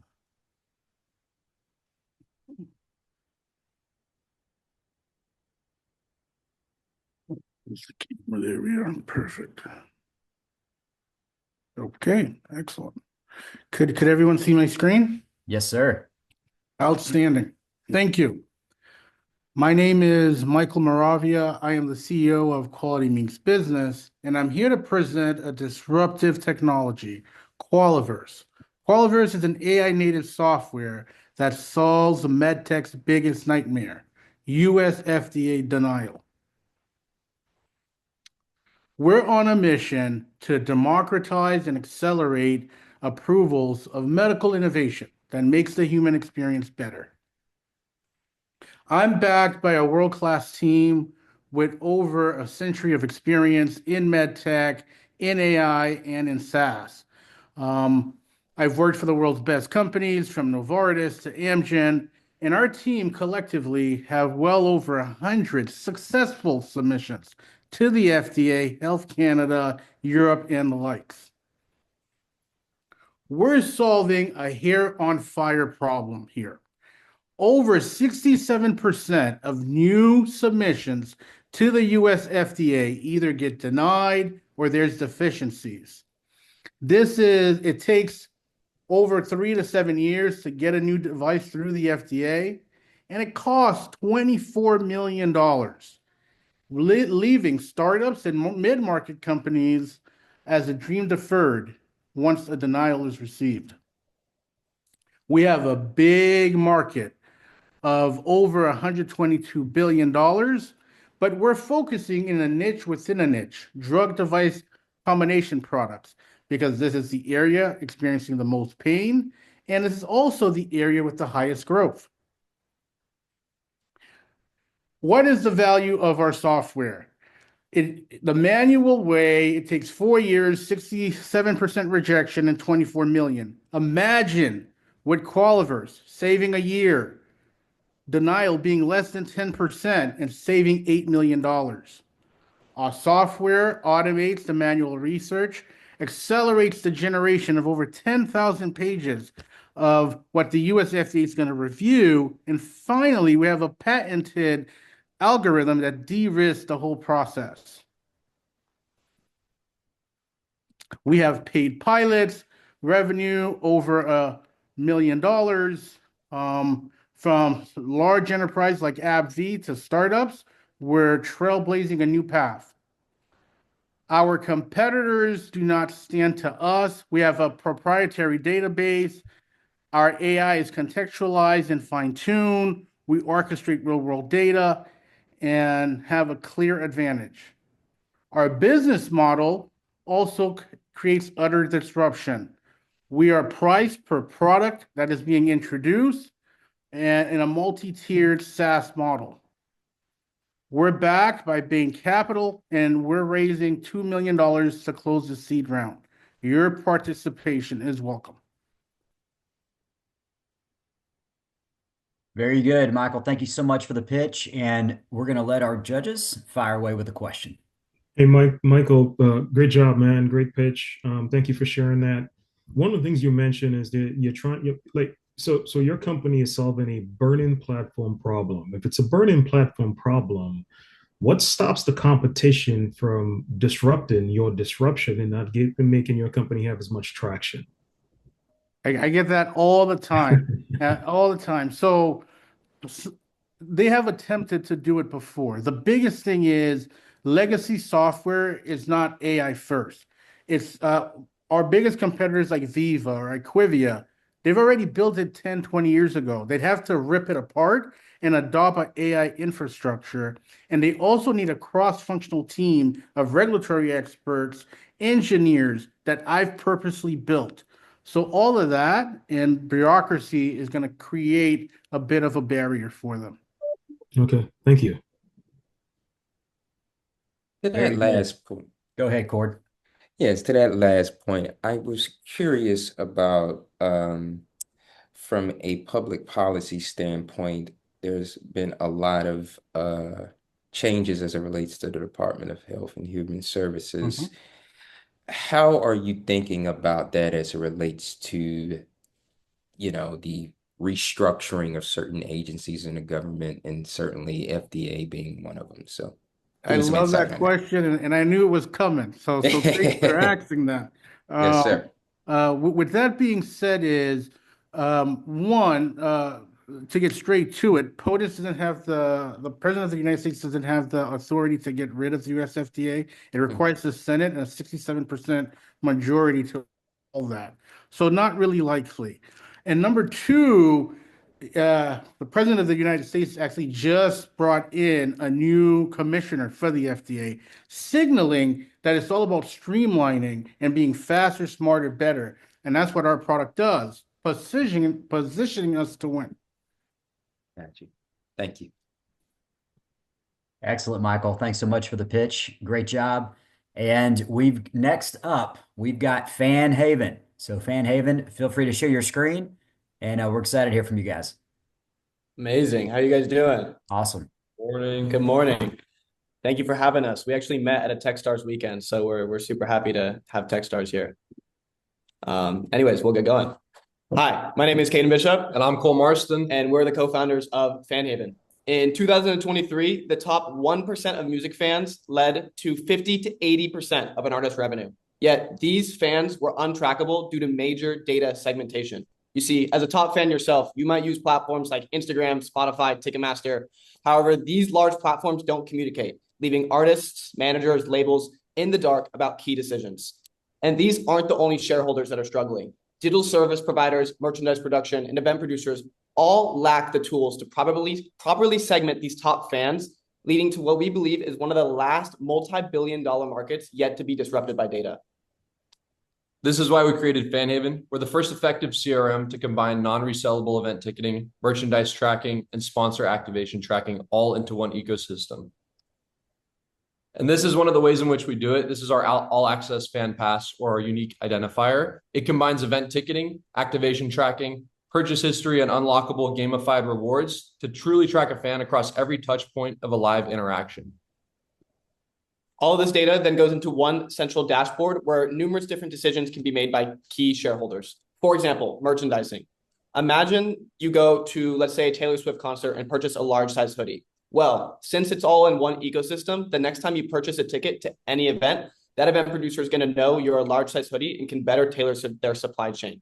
Every year, event producers waste about 50% of their stock on this problem alone. And this is just one issue of the hundreds our data set can solve from collecting all of this data. But we're not just tackling merchandising alone. We're aiming to build the largest first-party data repository the music industry has ever seen, effectively tackling a $60 billion market. And we're the team to do it. Our engineering team all came from Game Time, a sports ticketing app that raised over $65 million. Our design team led initiatives at Apple, Airbnb, and Hulu. Our advisory board consists of tens of years of experience across AI, entertainment, and venture, with a successful exit of over $600 million, and us, the next generation of visionaries. I've previously built 2 multi-million-dollar companies by the age of 21. And I've already transacted over $1 million in live event ticketing in the last calendar year alone, and I have a prior experience in supply chain management. We believe the music industry is entering a new era, one powered by data, precision, and true fan engagement. And we came here today to tell you that Fan Haven is at the forefront of it all. With an estimated $2 million in ticket revenue off of our first contract, we have a couple more spanning from 2025 through 2028. And this isn't even including our data tools and our CRM aspect revenue from that. Yeah, that's just gross merchandising value. But it doesn't stop there. Fan Haven is trying to become and will become a leader in the first-party data, fan data across industries. We can use this tech and white label it across music festivals, sports games, conferences, or any live experience imaginable, becoming nearly the meta of live events data. Thank you. Thank you, guys. Very good. Excellent work, Caden and team. Let's kick it to our judges.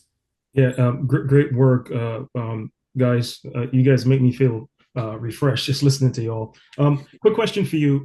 All it takes is one strategic position from one of the big competitors or one of the big providers, like say Ticketmaster, to disrupt this and completely make it like almost not a thing. How do you prevent that?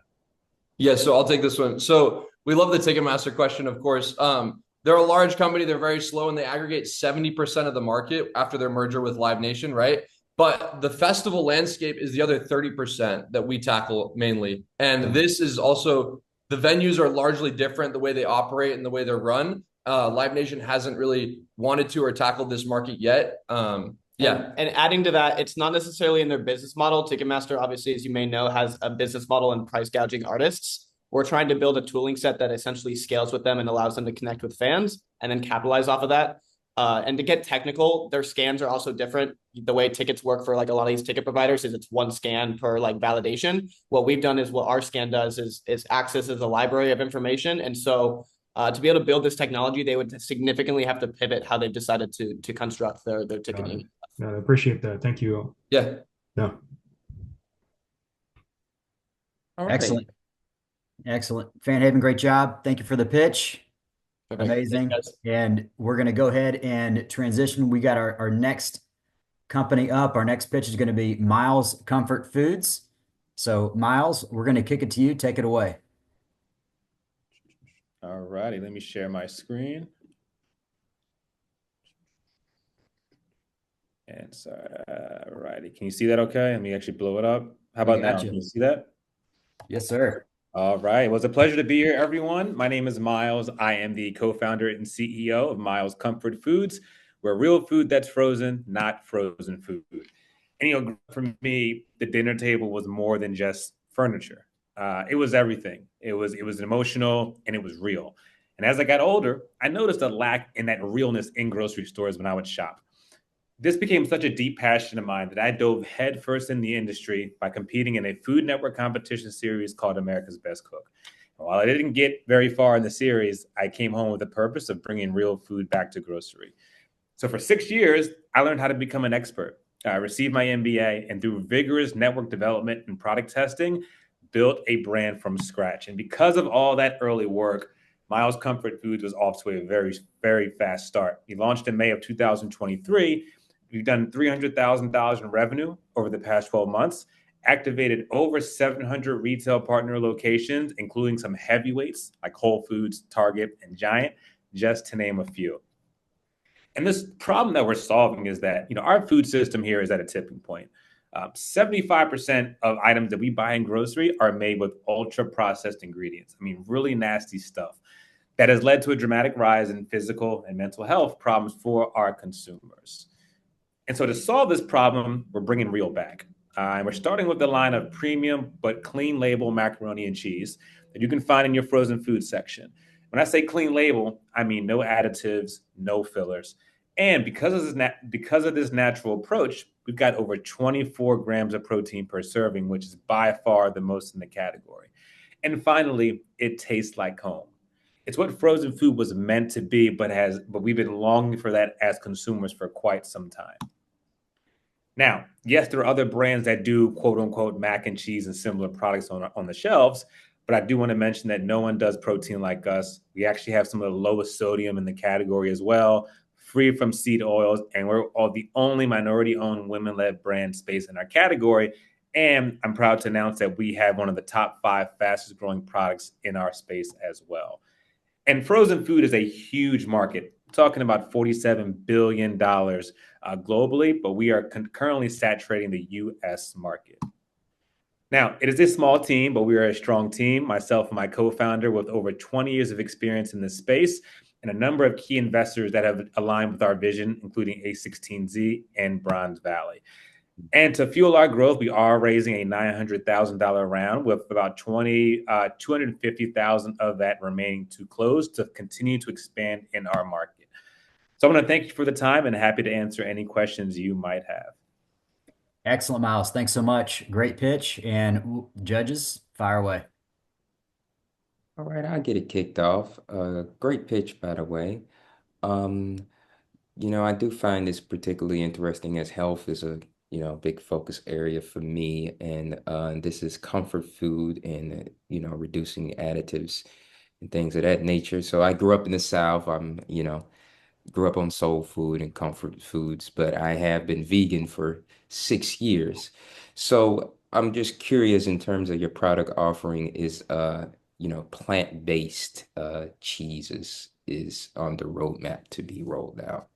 Yes, it is. And so, for us, what we have on the product line right now is just our start. We're planning other products as well, including these, but the vegan mac and cheese, we actually have a recipe on deck that's already ready to go. Okay.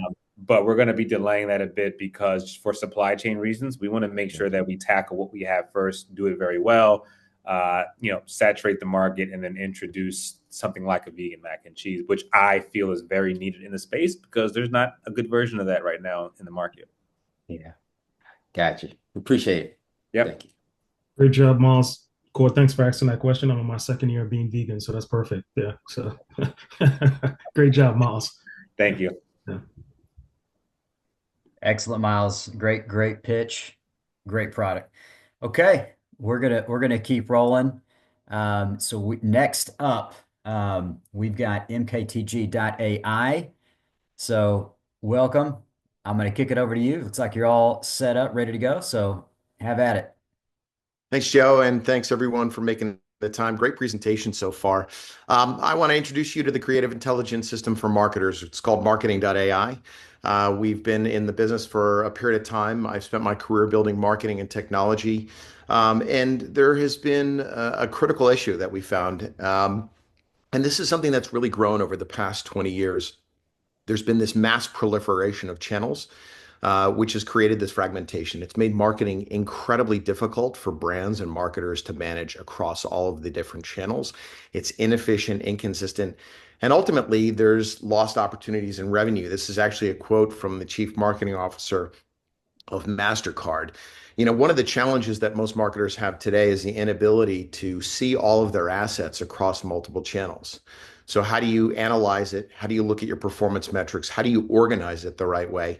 And then ultimately, how do you get to those optimization solutions? And until today, and until the launch of really commercial AI solutions, you weren't able to actually address this problem. Think about it. If you have a marketer that has thousands of locations across the United States, how do they look at all of their data and all of their creative in one place? How do they see what their consumers see? This is really what we're focused on and why we've developed marketing.ai specifically for this. It is a creative intelligence system that marries both your creative and your performance data into a single view. No more spreadsheets, no more disconnected dashboards. It actually takes a pretty light lift to get your channels into the marketplace through the APIs from both Meta, Google, LinkedIn, Reddit, the Trade Desk, all the different marketing channels that really comprise the majority of marketing dollars today in the digital space, as well as non-digital assets. You can put those into the system. So it becomes this ultimate audit tool and archiving tool for everything that you're doing. But we're not stopping there. And this is really where the AI component takes over. If you think about Gen AI and AI today and how it's being applied to marketing, it's being applied by vertical. That's number one. So if you think about Gemini or Anthropic or OpenAI or Grok, all of these AI models are applied within their own data sets within those particular channels. And if you look at the marketing space, the way that AI is being applied across the entire marketing space tends to be through the lens of the media impression. This impression reached this person at this time to achieve this result. And what's missing from all of that is the this. What is that creative asset? And so now we're able to pull that together and we're able to source all that data, look at it using our AI to understand what works and what doesn't work. And what we'll be rolling out is an AI-powered insight solution over the next 6 weeks that allows you to query your entire historical library of assets and all the performance data to understand the work that actually works. And so part of that is really understanding how to look at that, the lens to look at it through, how to pare it down, and how to get the insights as to why something worked and how to make it better moving forward. In terms of our traction, we have $174,000 in ARR. We launched in May of last year, 4 paying clients.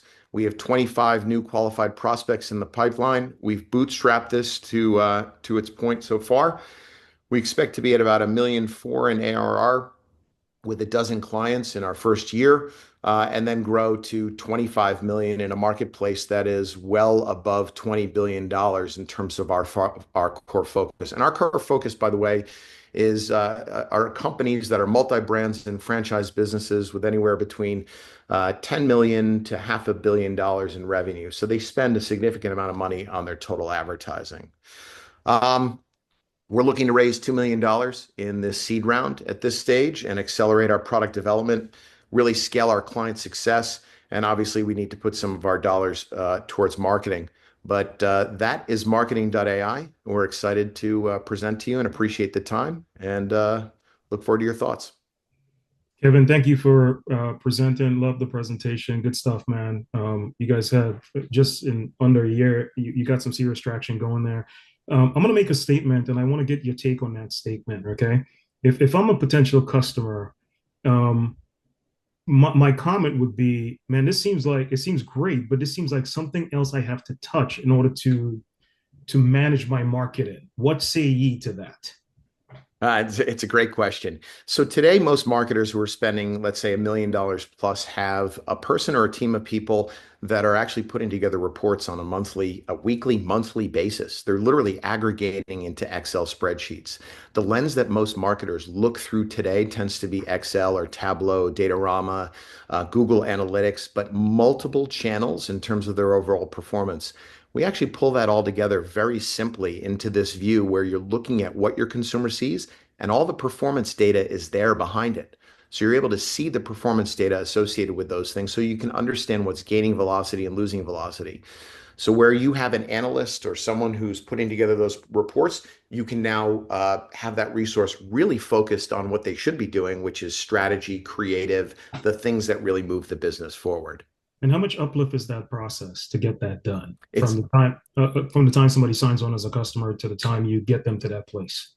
Great question. So it takes about half an hour. As a matter of fact, we've been on calls with a client where you're putting in your user ID and password for your Meta business account, your Google account, your Trade Desk, whatever the account is that you have, the channels that you have, you put it into the API. For non-digital assets, our team, we have a sales success team that will upload those assets into the system. And the AI actually looks and understands that this is a static image or a video. And then it also breaks down the image into what actually comprises it. So you could do a search for Santa or man walking on the beach with cup of coffee and dog, and it'll come back with all the assets in the system that you've run in your marketing that have that particular imagery in it, along with the performance data. Oh, thank you. Thank you, Kevin. Appreciate that, man. Thank you. Good stuff. Excellent, Kevin. Hey, great job to you and your team at marketing.ai. Fantastic pitch. And we're going to keep the party rolling. So we've got eSki Watercraft that is up. So eSki Watercraft, go ahead and share your screen and I we'll don't get think they're here. I don't think EC. Okay, do they know? Okay. See them. That's okay. We've got Metaba. Metaba, if you are here, we're going to kick it to you. Okay, hold on a second. He says he's here. Okay. So Hold tight. raise his hand. Hold on a second, Joe. Let's You bet. get set up. E-Waters, please raise your hand quickly for us so we can pull you in. Thank you.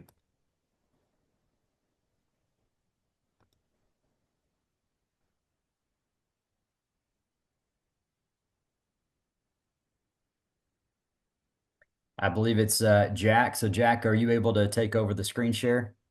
He's just coming in the room right now. Perfect. Let's give you a second while we get him set up.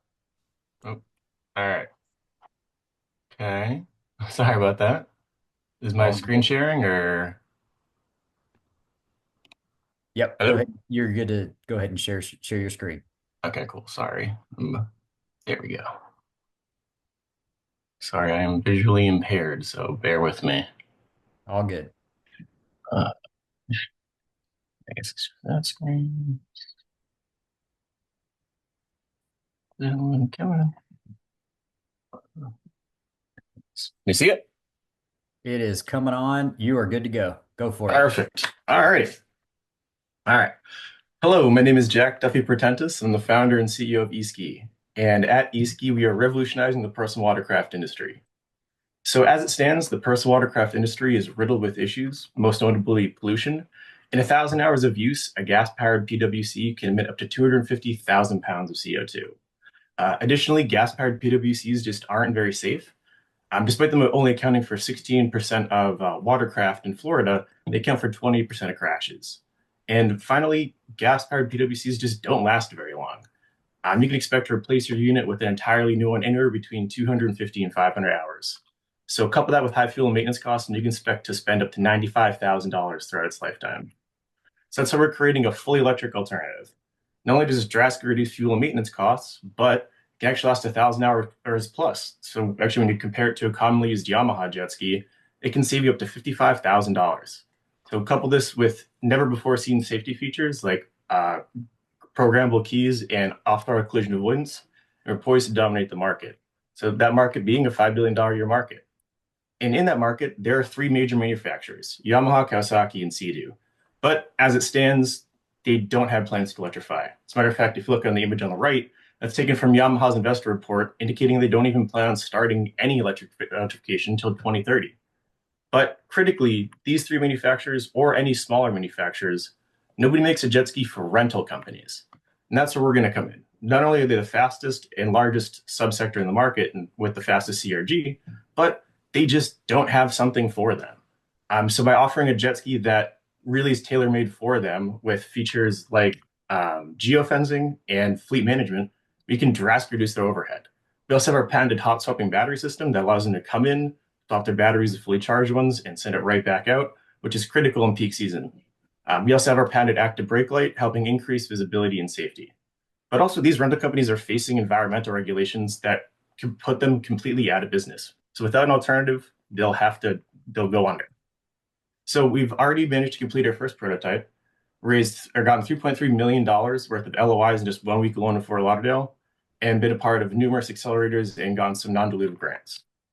So in the next 6 months, we plan on completing our next prototype, and then from there, building an additional 3, getting them in the hands of rental companies, doing a pilot program, and then expanding, doing another round, and starting production.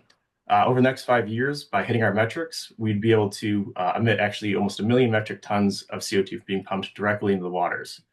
And we can also, in that time period, license our hot swapping battery technology to other EV companies, helping it speed up the adoption. So it's not a matter of if, but when. And the faster we can accomplish this, the greater an impact we can have in the environment. So if you're interested in helping fill out our round and riding the next wave of EV, please reach out. So thank you so much. Fantastic, Jack. Thank you. Thank you. A great presentation, Jack. I know the EV space very well. I know Fort Lauderdale very well, so I'm sure you were at the boat show last week or the week before. I can't remember when it was, but yeah. With the fact that you're looking to touch on this particular niche in the market, that's both EV, recycling, production, manufacturing, etc. What is somewhat of the risks in the actual producing the unit that you foresee that could disrupt an investment? Yeah, obviously there's just the overall arching problems of, putting together an entire assembly line for a vehicle. That's always generally challenging.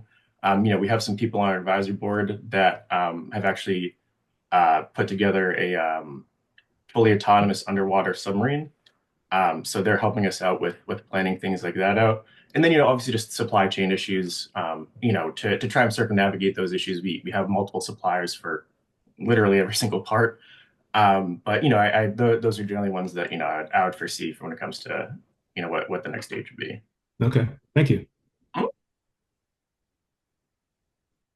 All right. Well, go ahead, Cord. Only question that I had, and by the way, for the team, I put a question in the WhatsApp regarding the scoring sheet. But kind of moving on to, could you talk about the kind of the backgrounds of your team? Absolutely. Kind of some key highlights there.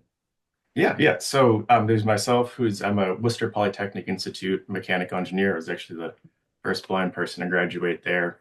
And actually, as soon as I graduated, I rolled right into this. I've always been passionate about recreational vehicles because I can't drive, but recreational vehicles with some help, they kind of filled that void that I always wanted. So they're very, very special to me. And then in terms of the other team, we also have our CFO, who's successfully started and exited about 5 startups himself. We have another WPI electrical engineer who has experience in autonomous EVs. And then we have a really amazing advisory board with some, we have one member who is going to be joining on the sales team. He's been running his rental company for 40 plus years. We have another, actually one of the first electrical engineers at Rivian, who also wants to, once we get this round in, will be coming on board full time. So we have a really amazing board of people, the VP of, or a past VP of IBM. We got a lot of great people. So, everybody's passionate about making this come true.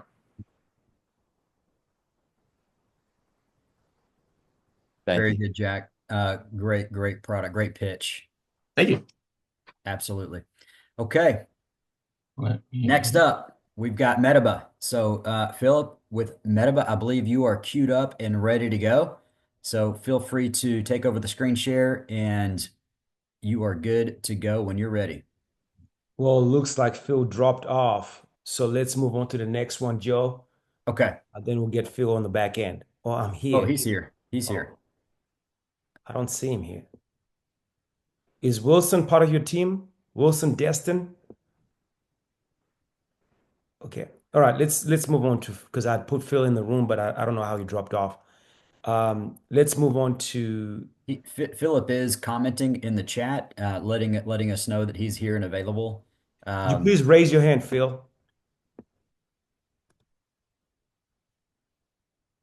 Yep. Hands have been raised. Okay, there you go.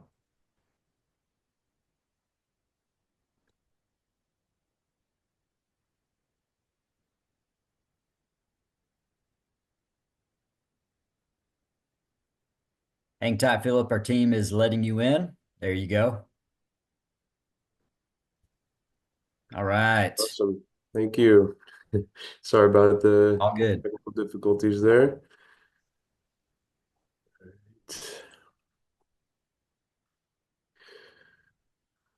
You see the screen? You're good to go. Awesome. All right. Well, good morning.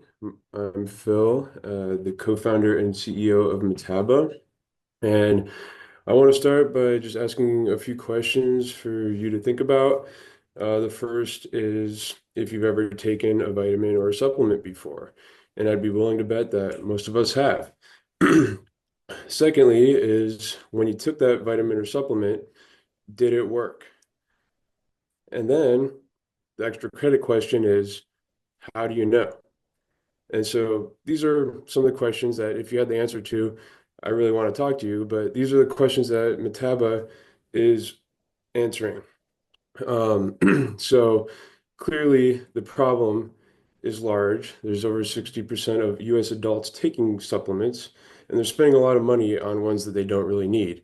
And then the other half are suffering from chronic conditions that are due to either malnutrition, vitamin, or metabolite deficiencies. And so the existing solutions are not accurately addressing this. A lot of them are questionnaires, but everyone is unique. We can't rely on these questions just to give you a personalized recommendation. And so Metaba is delivering a home personalized supplementation service powered by advanced metabolomics. And so briefly what this looks like is a in-mail collection system, and that you just send back to us, the metabolomics experts. We run the analysis, give you a full-fledged report on what you may or may not be missing, and then you can choose your monthly subscription basis on the supplements that are the top recommendations for you as an individual. The business model shows a lot of different tiered. There can be the essential plan for those that are just interested in their own vitamin deficiencies. We could have a more tailored plan to those that are either personal trainers, high performance athletes, and they might have differing needs, all the way to an enterprise plan, for example, like a healthcare system that wants to keep their patients healthy, and have more of a predictive model based on that. So there's a lot of options on how we can tailor the solution, and the solution addresses quite a large market. Of course, the global supplements market is massive, but I want to turn your attention to the personalized supplements, and the CAGR for which it's increasing. And there's far more support, especially in younger generations, towards this personalized health and wellness approach. And so this is the market that we really want to target, jumping in. And the go-to-market strategy, initially we will be targeting professional athletics. Many of these franchises you've heard of, and that can basically market itself. Once we have these franchises on board and tailored solutions for them, then we can start sending out general population. There's also been a lot of expressed interest in this product as well. And then ultimately, the future outlook would be towards diagnostics using metabolomics in the application of the clinical space and military. And so we have decorated team that will carry out this, decades of experience with metabolomics analysis as well as diagnostic development, including one of our founders that has founded several companies. The last one he did is over 40 million annual recurring revenue. We also have a decorated board of advisors, scientific and business side. And thank you for listening. Happy to answer any questions. Bill, very Hey, good. yeah. Go ahead. Sorry, Joe. Phil, great presentation. Great presentation. One quick question for you. With the supply chain of what you're doing, does Metaba own its own lab, or are you sourcing to a third-party lab? Because I could see that potentially being a risk. And if you're sourcing, how are you plan on mitigating that risk? Yeah, that's a great question. And the simple answer is we have options, right? We have our own lab space in Santa Monica. However, with scaling up and just the equipment needs for that and the cost associated with that, it's a little bit harder for a startup to manage. So we do have partners for scale up, and even looking forward into clinical applications, you need certain certifications of these labs that we have these partners set and ready to go when needed. Okay, thank you. Thank you. All right. Great job, by the way. You mentioned, I believe, the military is a part of your go-to-market strategy. I find that particularly compelling. Could you expound upon that a little further? Yeah, that's a great question. And of course, government contracts can be extremely lucrative. If you have the the military as a client, that's the only one you really need. And so there's definitely interest for keeping military personnel healthy and optimizing at maximum performance. And so this idea actually originated when I was talking to some of my Marine buddies and kind of discussing it with them, and they are like super into like these, personalized optimization, the vitamins and everything. And they're like, dude, we want to have this in our core. We want to have this with our team. You should talk to our superiors and try to get this as a pilot here. So it is something we're looking at. Ultimately, the goal of whatever solution that we provide, whether it's the military or the athletics, is keeping their personnel healthy and on the playing field.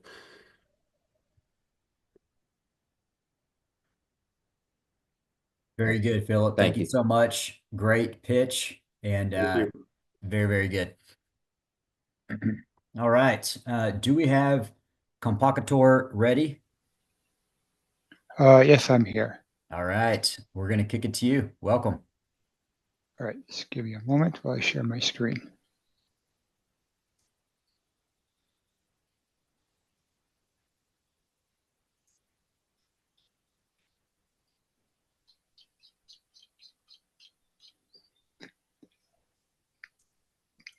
All right, so have you ever been looking for a short-term education experience, but been struggling to find it? Maybe you spend hours, days, weeks, months to try to find a short-term education experience?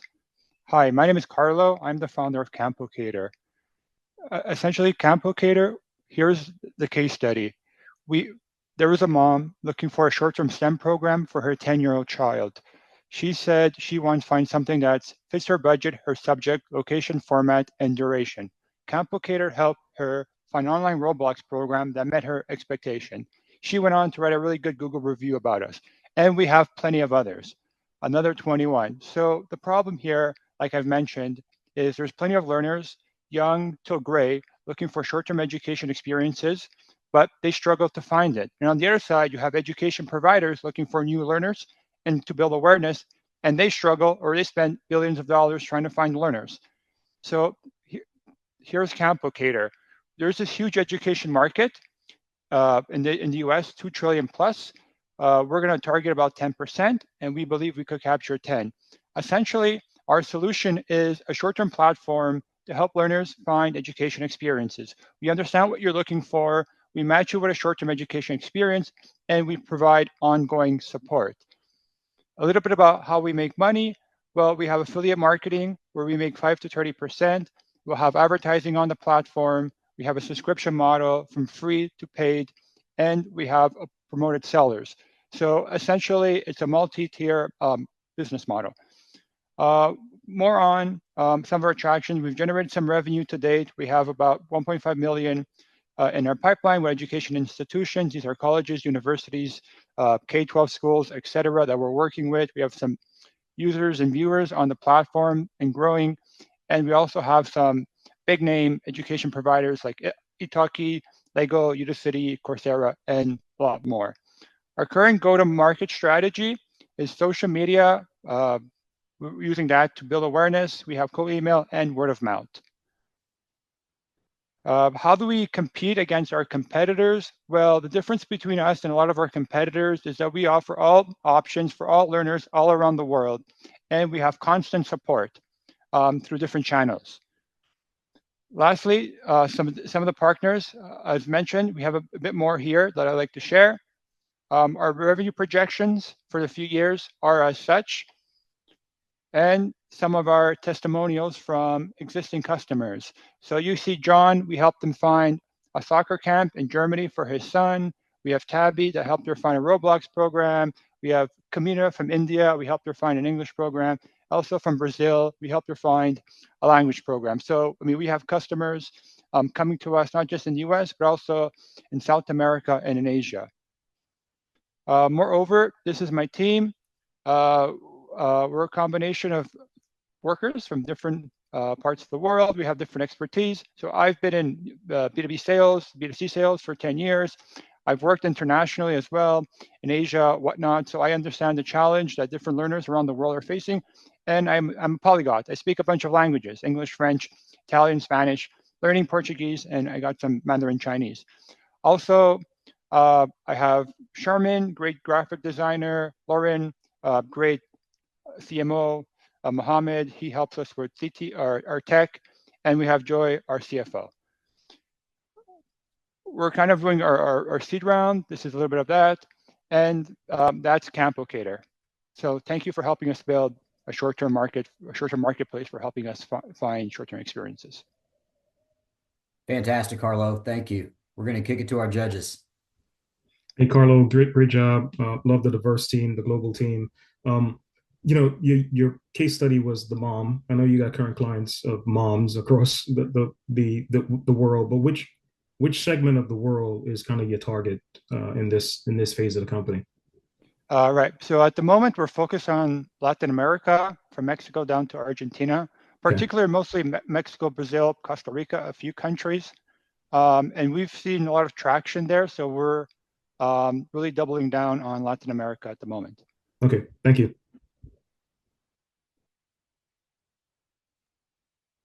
Yeah, just the only question I had in terms of the team, you mentioned a wide array of experiences. Could you expound upon the team's expertise kind of within the ed tech sector specifically? Yeah, so talk about myself first. I mean, I'm a certified TEFL trainer, even though I haven't taught much English internationally. Okay. I understand, I've lived around the world. I spoke to countless learners and asking them, just, observing them, understanding some of their challenges. And I mean, if it's Asia, if it's the US, if it's Latin America, if it's the Middle East, there's this constant struggle where you have different learners of different parts of the world, of different backgrounds, different budgets.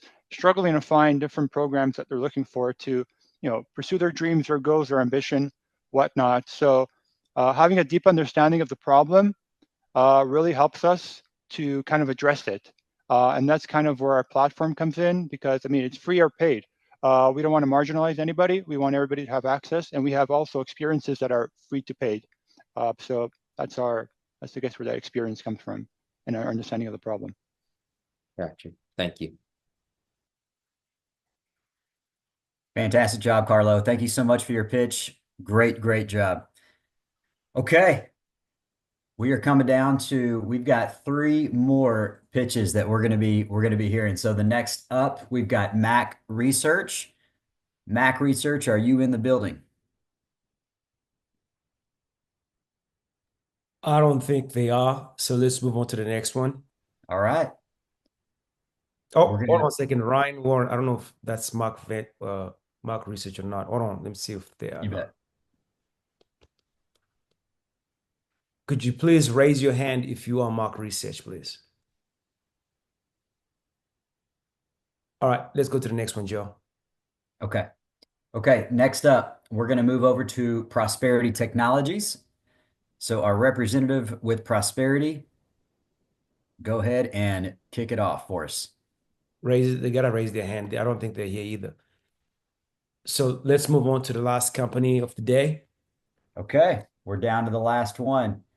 If Mac Prosperity come on, be sure you raise your hand and comment, but we're going to move on to Cache AI.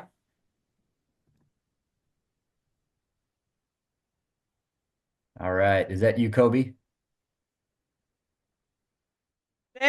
Yes, Hey here I there. am. All right, welcome. What's up? Everybody wake up. We're ready Good to for see you, Kobe. Take it Good to away. see you, Kobe. Hello, hello. I'm so glad you're here. Okay, hold on a second. Let me share my screen. Can you see that okay? Just a thumbs up. Thank you very much.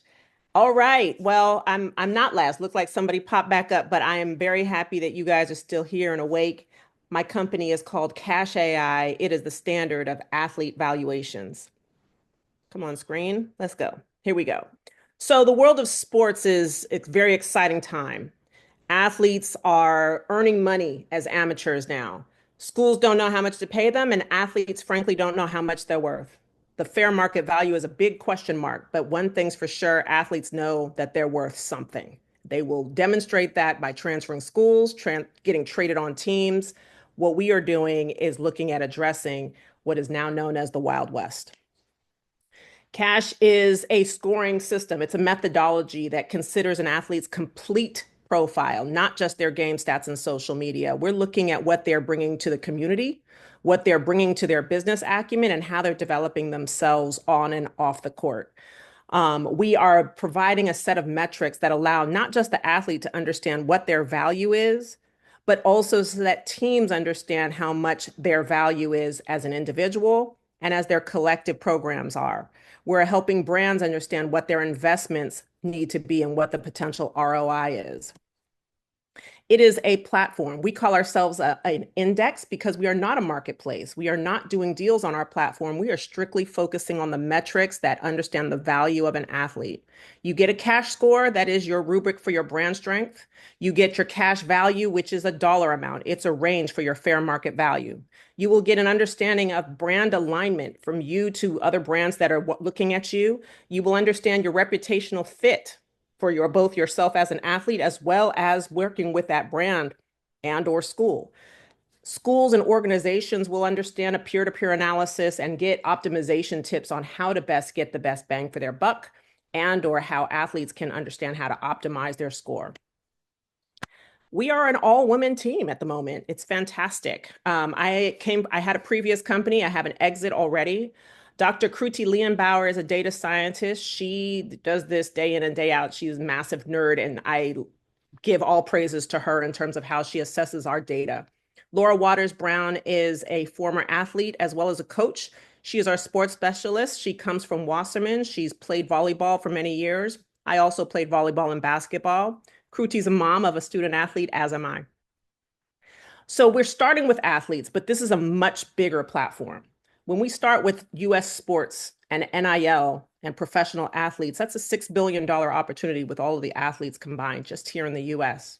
We can expand that quickly going into entertainment and influencer marketing. And when you look at that around the world, it's a $260 billion op. Sounds crazy, but if you think about it, in the global gig economy, which is where we are, right? Athletes are earning money on their name, image, and likeness, one project at a time. This is a huge opportunity incrementally. How do we get paid? Athletes don't pay. The schools pay. The organizations and the teams that they play for pay $10 a month or $20 a month based on the number of players that they want to see and the number of insights that they want to have access to. The basic player essentials package is $10 a month for every player. And then if you want to have additional insights, it's $20 a month. Or if you're in an enterprise or a larger organization, you could pay a fat and flat fee annually in order to have access to all of the insights on a regular basis. Now, we have already built our MVP. We are in market with over 17,000 athlete profiles in our platform. We are working with pilot programs with Penn State, DePaul, Columbia, FC32 over in Europe. I am starting the conversation with USC women's basketball. Yes, I did say USC women's basketball. Very excited about that. And we have a basketball tournament this summer with over 1,000 players joining the platform as part of their registration, and they're blowing up my email inbox this morning because the website just went live yesterday. We have partnership with the NVIDIA Inception program, as well as Sports Radar Futures Hub, which is providing us a lot of those data repositories that we need to help train the AI. Now, if we do this right, we will have garnered at least $980,000 in revenue on our way to the first 300,000 cash in as opposed to accrued by the end of the year. Now, how we're doing that is going after schools, right? If we can get 20 schools on the platform, that's that $1 million in revenue before the end of the year.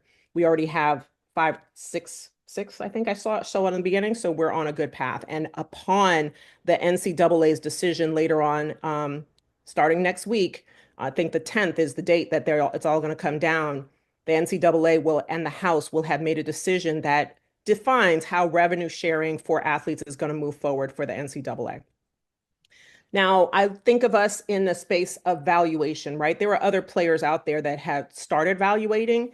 They're looking at this with really just, social media and game statistics. There's a lot of bias associated with it, and that's one of the things that we cater to, mitigating around the bias. We also invite the athlete into the process, so they get to they had to raise their hand and input data points that help us understand their true value proposition. They may already have NIL deals. They may already do community service. They may be activists on some level. Those all show leadership. They all show they inform sideline behaviors and how they can be successful both on and off the court. Now, we are doing a round right now of up to $1.75 million. We have our first angel investment a couple of months ago now, of $25,000. And that'll help us on our path to earning that $1 million in revenue with just 20 universities by the end of the year. That is the Dog and Pony Show. I'm happy to be quiet now and invite any questions and or show you a little bit of the product. Hey, Kobe, thank you. Good seeing you again. Good to see you back. Yeah, you've made some tremendous strides since the last time we spoke. Question for you. One of the things that that I had a bit of interest in is when you look at the spectrum, because I've watched the NIL space somewhat morph over the last 6 months, 12 months. When you look at the spectrum and the continuum of the professional athlete all the way to this thing starting in late elementary, middle school, which segment are you targeting as your ideal customer profile for this next season? Is it the college athlete? Is it the high school athlete, or is it the pro athlete? Based on, I know you have some stuff in the presentation, but what's your ICP IDP?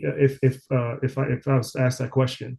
Nope, it's a good one. And I'm going to be honest, it evolves a bit. We started hard with the college. We're going hard with the college universities, especially D1, because they actually have budgets to pay.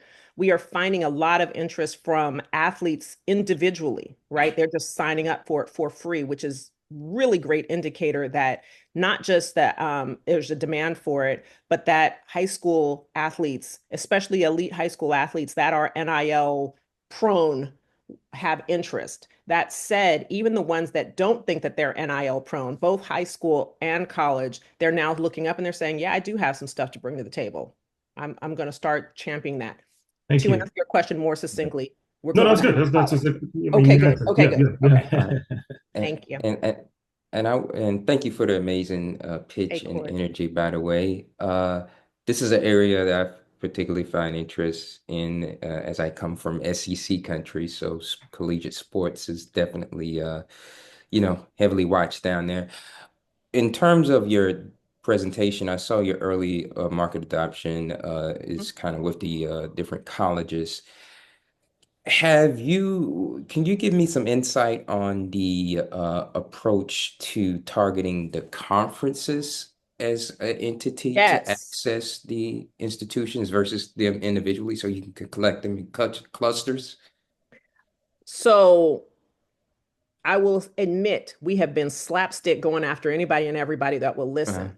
However, I got a little bit smarter and I started talking to media rights holders. JMI Sports is one of those companies that has 20 schools and 5 conferences. And they agree that the conferences would benefit, and not for nothing, especially as the NCAA starts to make those decisions. The schools are kind of like, tell us what to do. We don't know what you want us to do. We're not sure if we're going to be compliant, and they're relying on the conferences to kind of have that compliance insight. We have talked to the ACC already, and obviously the USC as part of the Big Ten. We will be able to get more information from conferences as we move along. But we are, in the meantime, before this House decision comes down the pipeline, we're going hard with athletes and saying the adoption is there. If the athletes know what they're worth, you have to listen to us. Gotcha. Thank you. Thank you. I think the other thing that's interesting too about the conferences is they also are kind of waiting, and they want to know, compliance wise, they're very interested in what we're doing. The ACC has demonstrated a lot of interest. They just don't know how to move. They're just trying to figure out, what do we do right now? And so the House is kind of holding things up. And that said, even if they don't make a decision on April 7th, we still have a path because we're going after the players and saying you need evaluation. And you need to understand how to own that process. Thank you. Yeah. Thank you. Excellent job, Kobe. Very well done. And congratulations to all our presenters. I'm gonna share my screen, and we're gonna again put up all of our finalists, and then we've got the verdict is in. Hey, So Joe, before you give the go ahead. message, just want to thank everyone. I'm sure Cord will echo the same thing. Just want to thank everyone for just participating. It's been an honor on my side being a judge, just listening to everybody's presentation. I know everybody put a lot of work into it, and just want to tell you, keep grinding, man. If you're a winner or not, don't let this, as you know, don't let this disappoint you. Just keep grinding. So thank you all for engaging in this quarterly competition. Absolutely. And I want to echo that. Thank you for taking the time. And, particularly, I know you all are continuing to work to scale and grow your business on a day-to-day basis so to come in on a Saturday to, provide more people with insight about your company and a comprehensive, solid pitches, as everyone kind of, certainly did. Is certainly admirable. So we certainly appreciate you and wish you continued success. Amen. All right. All right. Are we ready to hear some winners? Let's go. So we're going to start with the pre-seed. And as we know, we've got third place at $2,500 on the line. We've got $5,000 for second, and then $7,500 for first place winner. So drum roll. We've got congratulations to Claritive for our third place winner. Well done. And everyone give him some love in the comments in the chat section. There's already been a lot of love being thrown around. So congratulations to Claritive. We've got our second place winner in the pre-seed category, Vera AI. So congratulations to Vera AI Technologies as our second place winner in the pre-seed category. All right. We have a first place winner that's been decided. And our first place winner of $7,500 non-dilutive capital is SEMA.ai. So congratulations to SEMA.ai. Well done. Amazing job to everybody. I know our judges, they had their job cut out for them. So great job to our judges on coming up with these amazing winners, but great job for one, you are all winners by making it to this point. And also want to note that every winner, and you're going to have an opportunity to advance to the semifinals, and this is going to come about in the annual competition. So congratulations. Okay, we've got three more winners to announce. We're going to move over to the seed category, and here's what's on the line. Here's the money at stake here. So we got $7,500 for the third place, and we've got $10,000 for the second place, and $15,000 for the first place winner. So let's go ahead and start off with our third place winner in the seed category. So congratulations to Metaba for our $7,500 winner. Well done. Great job. Again, showing some love in the comments in the chat. And for our second place winner, great job to Fan Haven. So shout out to Fan Haven. Excellent work. Great pitch. And just an amazing vision. So congratulations. And now for our final winner in the seed category, the winner of $15,000. We've got marketing.ai. Well done. Congratulations, marketing.ai. So again, everybody on here is a winner. Amazing pitches, amazing vision. And all of you guys are incredible entrepreneurs that are doing just big things in the marketplace, and can't wait to see what all of you do next. And again, our winners are going to be advancing. So our top 6 winners are going to advance to the semifinals in the annual competition. So congratulations to everybody. Man, what an amazing time. Thank you guys for hanging out with us. I know it went a little bit longer than expected, but it was well worth it. So congratulations.